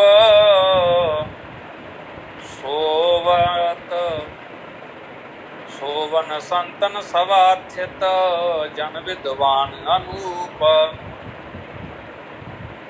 ਕਿੰਨੀ ਵੱਡੀ ਗੱਲ ਕਹੀ ਹੈ ਵਿਦਿਆਵਾਨ ਲੋਕਾਂ ਲਈ। ਕਹਿੰਦੇ ਨੇ ਜਦਪੀ ਭਵਤੀ ਵੀ ਰੂਪੋ, ਵਸਤਰਾ ਅਲੰਕਾਰ ਵੇਸ਼ ਪਰਹੀਨਾ, ਸੱਜਣ ਸਭਾ ਪ੍ਰਵਿਸ਼ਟੋ ਰਾਜ, ਰਾਜ ਦੀ ਵਿਦਿਆ ਅਧਿਕਾ ਪੁਰਸ਼ਾ। ਕਹਿੰਦੇ ਕਿੰਨੀ ਵੱਡੀ ਗੱਲ ਵਿਦਵਾਨ ਕਹਿੰਦੇ ਪੰਡਿਤ ਹਰਦਿਆਲ ਜੀ, ਜਦਪ ਭਵਤੀ ਵਿਰੂਪੋ, ਚਾਹੇ ਉਹ ਵਿਰੂਪ ਲੱਗਦਾ ਹੈ, ਵਸਤਰਾ ਅਲੰਕਾਰ ਵੇਸ਼ ਪਰਹੀਨਾ, ਉਸਦੇ ਕੋਲ ਕੁਝ ਵੀ ਨਹੀਂ ਹੈ, ਨਾ ਉਹਦੇ ਉੱਪਰ ਗਹਿਣਾ ਹੈ, ਨਾ ਉਹਦੇ ਉੱਪਰ ਵਸਤਰ ਹੈ। ਅਲੰਕਾਰ ਪਟ ਭੇਖ ਬਿਨ ਜਦਪ ਹੋਏ ਕਰੂਪ, ਦੇਖਣ ਨੂੰ ਵੀ ਸ਼ਕਲ ਸੋਹਣੀ ਨਹੀਂ। ਜਿਵੇਂ ਭਗਵਾਨ ਦੇ ਨਾਲ ਜਦੋਂ ਬਲੀ ਰਾਜੇ ਦੀ ਗੱਲ ਹੋਈ ਤਾਂ ਅਸ਼ਟਾਵਕਰ ਜੀ ਨੂੰ ਦੇਖ ਕੇ ਸਾਰੇ ਹੱਸੇ, ਪਰ ਜਦੋਂ ਗਿਆਨ ਚਰਚਾ ਹੋਈ ਤੇ ਉਹ ਸਾਰੇ ਪਰਾਜਿਤ ਹੋ ਕੇ ਹੱਥ ਖੜੇ ਹੋ ਗਏ, ਹੱਥ ਜੋੜ ਕੇ ਖੜ ਗਏ ਸਾਰੇ। ਇਸ ਲਈ ਐਸੇ ਜਿਹੜੇ ਲੋਕ ਸੀਗੇ ਤਾਂ ਉਹਨਾਂ ਨੇ ਫਿਰ ਜਾ ਕੇ ਜਨਕ ਰਾਜੇ ਨੂੰ ਉਪਦੇਸ਼ ਦਿੱਤਾ। ਬਲ ਰਾਜੇ ਨੂੰ ਭਗਵਾਨ ਨੇ ਛੋਟਾ ਜਿਹਾ ਸਰੂਪ ਬਣਾ ਕੇ ਦਰਸ਼ਨ ਦੇ ਦਿੱਤਾ। ਇਸ ਲਈ ਸਤਿਗੁਰ ਪਾਤਸ਼ਾਹ ਕਹਿੰਦੇ ਭਾਈ ਜਿਹੜਾ ਪੰਡਿਤ ਹਰਦਿਆਲ ਜੀ ਕਹਿੰਦੇ ਜੀਵ ਵਿੱਚ ਗੁਣ ਹੋਣਾ ਚਾਹੀਦਾ, ਉਸਦੀ ਵੇਸ਼ ਭੂਸ਼ਾ ਤੇ ਉਸਦੇ ਪਹਿਰਾਵੇ ਦੀ ਸ਼ਕਲ ਮਗਰ ਨਹੀਂ ਜਾਣਾ। ਸੱਜਣ ਸਭਾ ਪ੍ਰਵਿਸ਼ਟੋ, ਕਹਿੰਦੇ ਸੱਜਣ ਵਿਦਵਾਨ ਜਦੋਂ ਸਭਾ ਵਿੱਚ ਬੈਠਾ ਹੁੰਦਾ ਹੈ ਨਾ, ਸੱਜਣਾ ਦੀ ਸਭਾ ਵਿੱਚ ਜਦੋਂ ਬੰਦਾ ਬਹਿ ਕੇ ਤੇ ਬੋਲਦਾ ਹੈ ਰਾਜਤੀ ਵਿਦਿਆ ਦੀ ਕਹਾ ਪੁਰਸ਼ਾ, ਕਹਿੰਦੇ ਉੱਥੇ ਤਾਂ ਵਿਦਵਾਨ ਹੀ ਦੇਖਿਆ ਜਾਂਦਾ ਵੀ ਕਿਹੜਾ ਬਹੁਤ ਵਧੀਆ ਤੇ ਸੁੰਦਰ ਬੋਲ ਰਿਹਾ, ਕਿਸ ਦੀ ਸ਼ੈਲੀ ਚੰਗੀ ਹੈ, ਕਿਸ ਦਾ ਅਧਿਆਏ ਜ਼ਿਆਦਾ ਅਧਿਐਨ ਕੀਤਾ ਹੋਇਆ, ਉੱਥੇ ਅਧਿਐਨ ਹੀ ਬੋਲਦਾ ਹੈ, ਹੋਰ ਕੁਝ ਉੱਥੇ ਨਹੀਂ ਚੱਲਦਾ। ਸੋਰਠਾ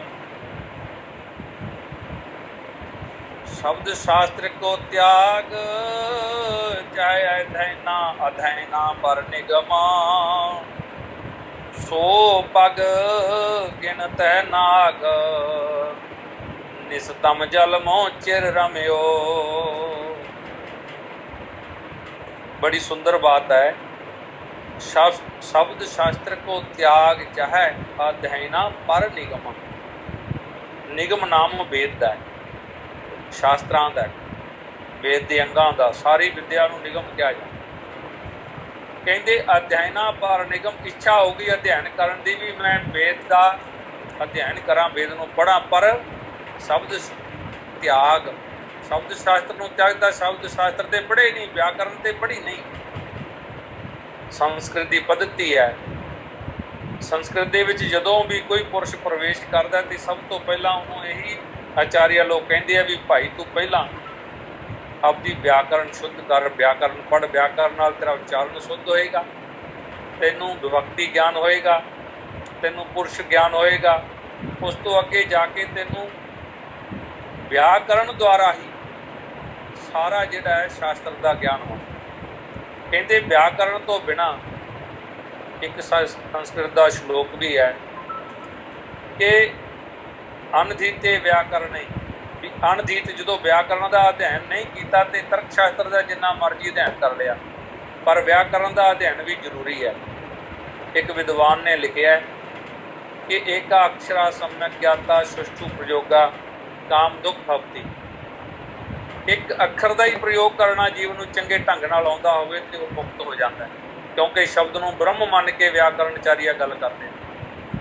शब्द शास्त्र को त्याग चाहे अध्ययना पर नहीं, शब्द शास्त्र नूं त्याग के अध्ययन करने की इच्छा रखता है। शास्त्र नूं विद्वान कहते अनधीत्या शब्द शास्त्रम, जो अन्य अशास्त्रम समीहते वक्तुम, सो आहे पदानी गण्यति निशितमिसी जले चिरगतस्या।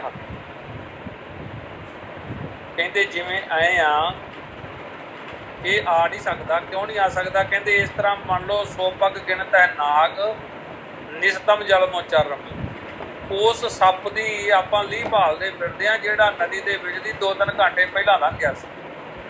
जे उन्होंने पठार उदी रेते उदी लंघिया होवे ते कुछ टाइम रह भी सकती है लीह उहदी, पर जिहड़ा लंघे ही पानी विच दी है उहदी लीह कित्थों रहनी है? पहली गल ते लीह पानी विच पई नहीं सकती, पता ही नहीं लगता सप किधर दी आया, कित्थों आया, किवें आया, सप दी छरी दिखदी है।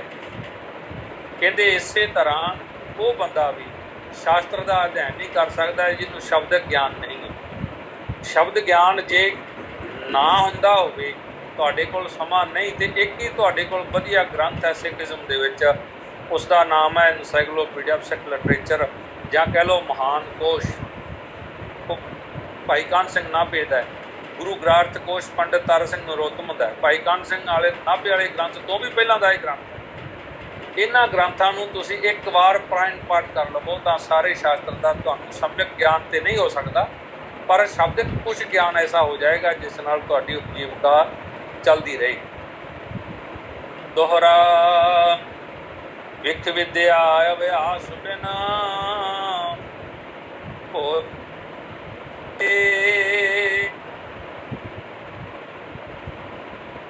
शुभ को संग दरिद्र विक, बिरद नार बिक गाए। बहुत वड्डी गल कही ग्रंथाकार कहते अनभ्यासे विषम शास्त्रम आजीर्णे भोजनं विषम विषम गोष्ठी दरिद्रस्या वृद्धस्या तरणी विषम। विख विद्या अभ्यास बिन, कहते अभ्यास तो बिना जिहड़ी विद्या है वो भी ब्योह बन जाती है। क्योंकि जीव कई बार शास्त्र कोई गांहला श्लोक बोलता है तो ये मन दे विच आउंदा भी मैं हुण श्लोक नूं पूरा करा तो श्लोक उपस्थित नहीं हुंदा, पता नहीं लगता मैं की बोलूं। अभ्यास नहीं है, अभ्यास तो बिना विद्या घट जाती है, खत्म हो जाती है। अनभ्यासे विषम विद्या, कहते अनभ्यासे विषम शास्त्रम विख विद्या अभ्यास बिन भोजन गरल गाए। हुण तुसीं रजे होए हो, पहले ही पेट फुल है, इच्छा है नहीं भोजन की, तो तुहानूं कोई धक्के नाल भोजन करा दे तो तुहाडे भोजन पचेगा नहीं। आ जीर्ण होने का अर्थ होता है भी इच्छा बिल्कुल नहीं भोजन की, तो फिर भोजन करोगे बीमार हो जाओगे। ਉਹਦਾ ਗਰਲ ਚਾਹੇ ਤੁਸੀਂ ਜਿੰਨਾ ਮਰਜ਼ੀ ਧੱਕੇ ਨਾਲ ਖਾ ਲਵੋ ਨਿਕਲੇਗਾ ਬਾਹਰ, ਅੰਦਰ ਰਹੇਗਾ ਤੇ ਖਰਾਬ ਕਰੇਗਾ, ਦਰਦ ਕਰੇਗਾ, ਖਰਾਬੀ ਕਰੇਗਾ। ਸਭ ਕੋ ਸੰਗ ਦਰਿਦਰ ਵਿਕ ਕੇ ਸੁਭ ਪੁਰਸ਼ ਹੈ, 4 ਵਜੇ ਉੱਠ ਕੇ ਨਿਤਨੇਮ ਕਰਨਾ ਤੇ ਆਪਣੀ ਪ੍ਰਕਿਰਿਆ ਦੇ ਵਿੱਚ ਰਹਿਣ ਵਾਲਾ ਹੈ। ਹੁਣ ਇੱਕ ਤੇ ਸ਼ੁਭ ਪੁਰਸ਼ ਐਸਾ ਹੈ ਤੇ ਉਹਦੇ ਨਾਲ ਦਰਿਦਰੀ ਪੁਰਸ਼ ਲਾਤਾ ਆਪਾਂ, ਜਿਹਨੇ ਉੱਠਣਾ 16 ਘੰਟੇ ਸੌਣਾ, ਇੱਕ ਨੇ 4 ਘੰਟੇ ਸੌਣਾ, 5 ਘੰਟੇ ਸੌਣਾ।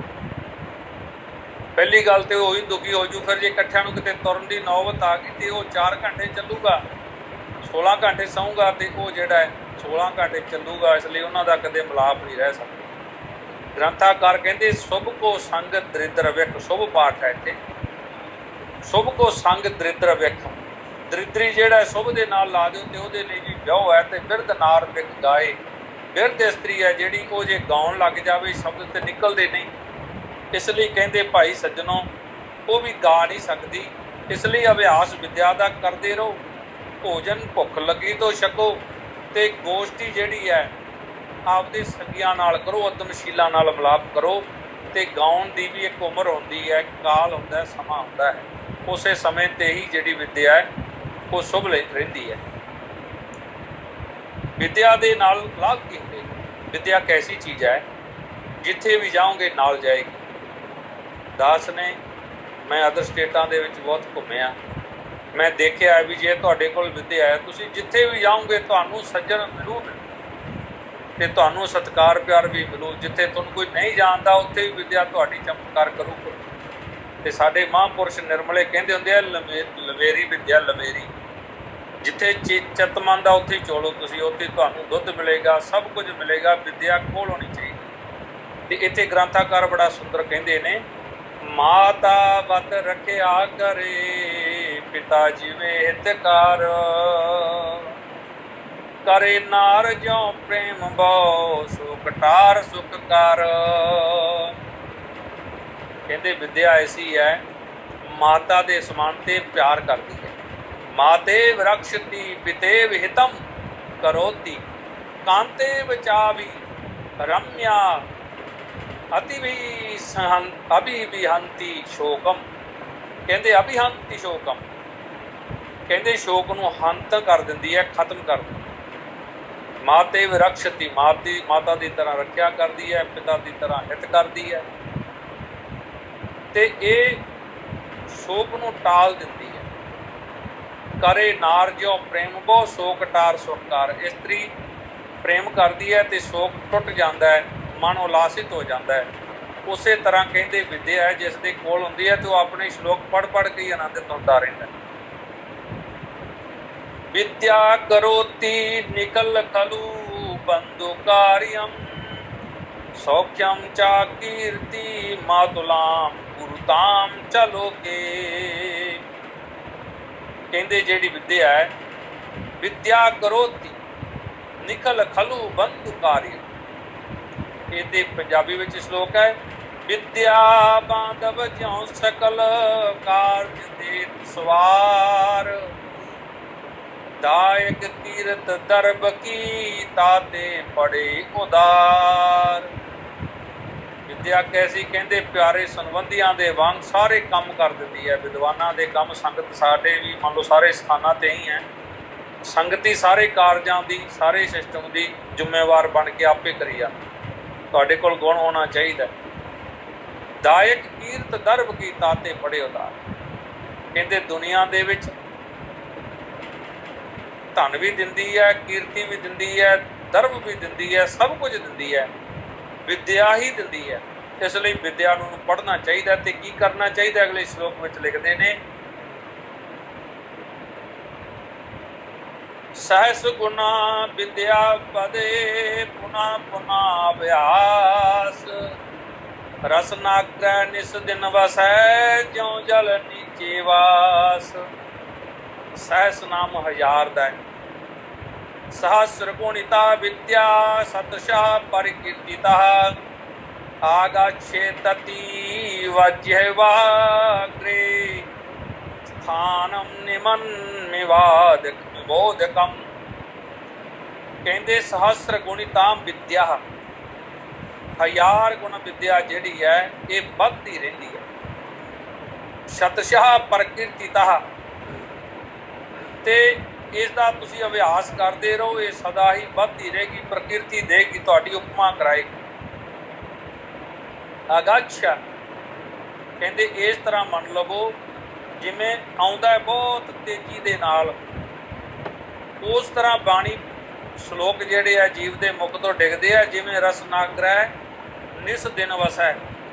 ਰਸਨਾਗ੍ਰਹਿ ਕਹਿੰਦੇ ਆ ਉੱਚੀ ਥਾਂ ਤੋਂ ਨੀਵੇਂ ਥਾਂ ਨੂੰ ਜਿਵੇਂ ਝਰਨਾ ਵਹਿੰਦਾ ਹੈ ਨਾ, ਐਂ ਕਹਿੰਦੇ ਤੁਹਾਡੇ ਮੁਖ ਤੋਂ ਸ਼ਲੋਕ ਤੇ ਬਾਣੀ ਜਿਹੜੀ ਹੈ ਉਹ ਵਹਿੰਦੀ ਜਾਏ।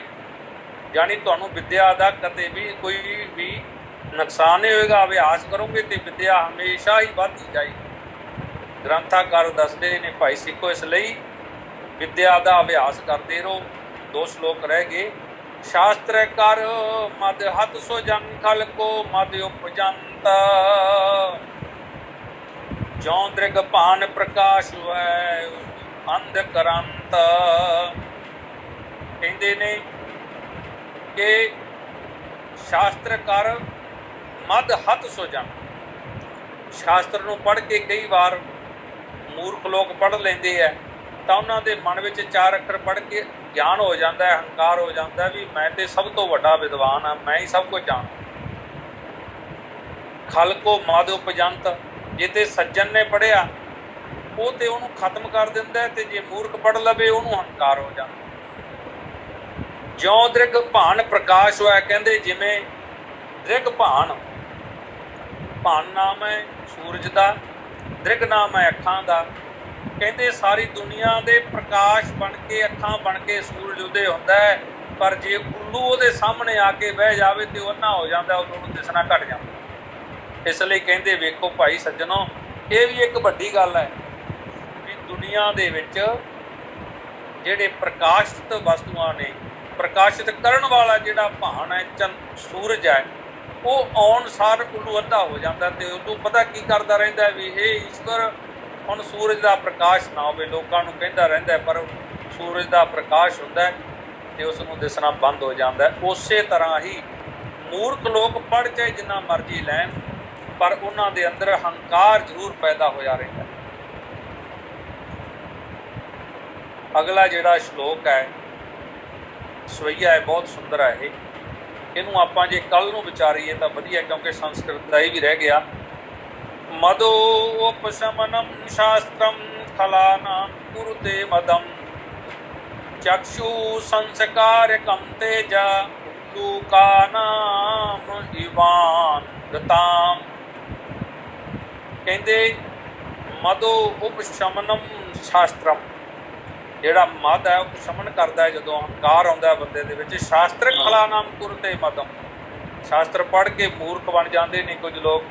ਇਹ ਮੰਨ ਲਓ ਵੀ ਜਿਵੇਂ ਸੂਰਜ ਚੜ੍ਹਦਾ ਹੈ ਤੇ ਉੱਲੂ ਅੰਨਾ ਹੋ ਜਾਂਦਾ, ਇਸੇ ਤਰ੍ਹਾਂ ਹੀ ਗਿਆਨ ਪਾ ਕੇ ਕੁਝ ਲੋਕਾਂ ਦੇ ਵਿੱਚ ਹੰਕਾਰ ਰੂਪੀ ਅੰਧਕਾਰ ਛਾ ਜਾਂਦਾ ਹੈ।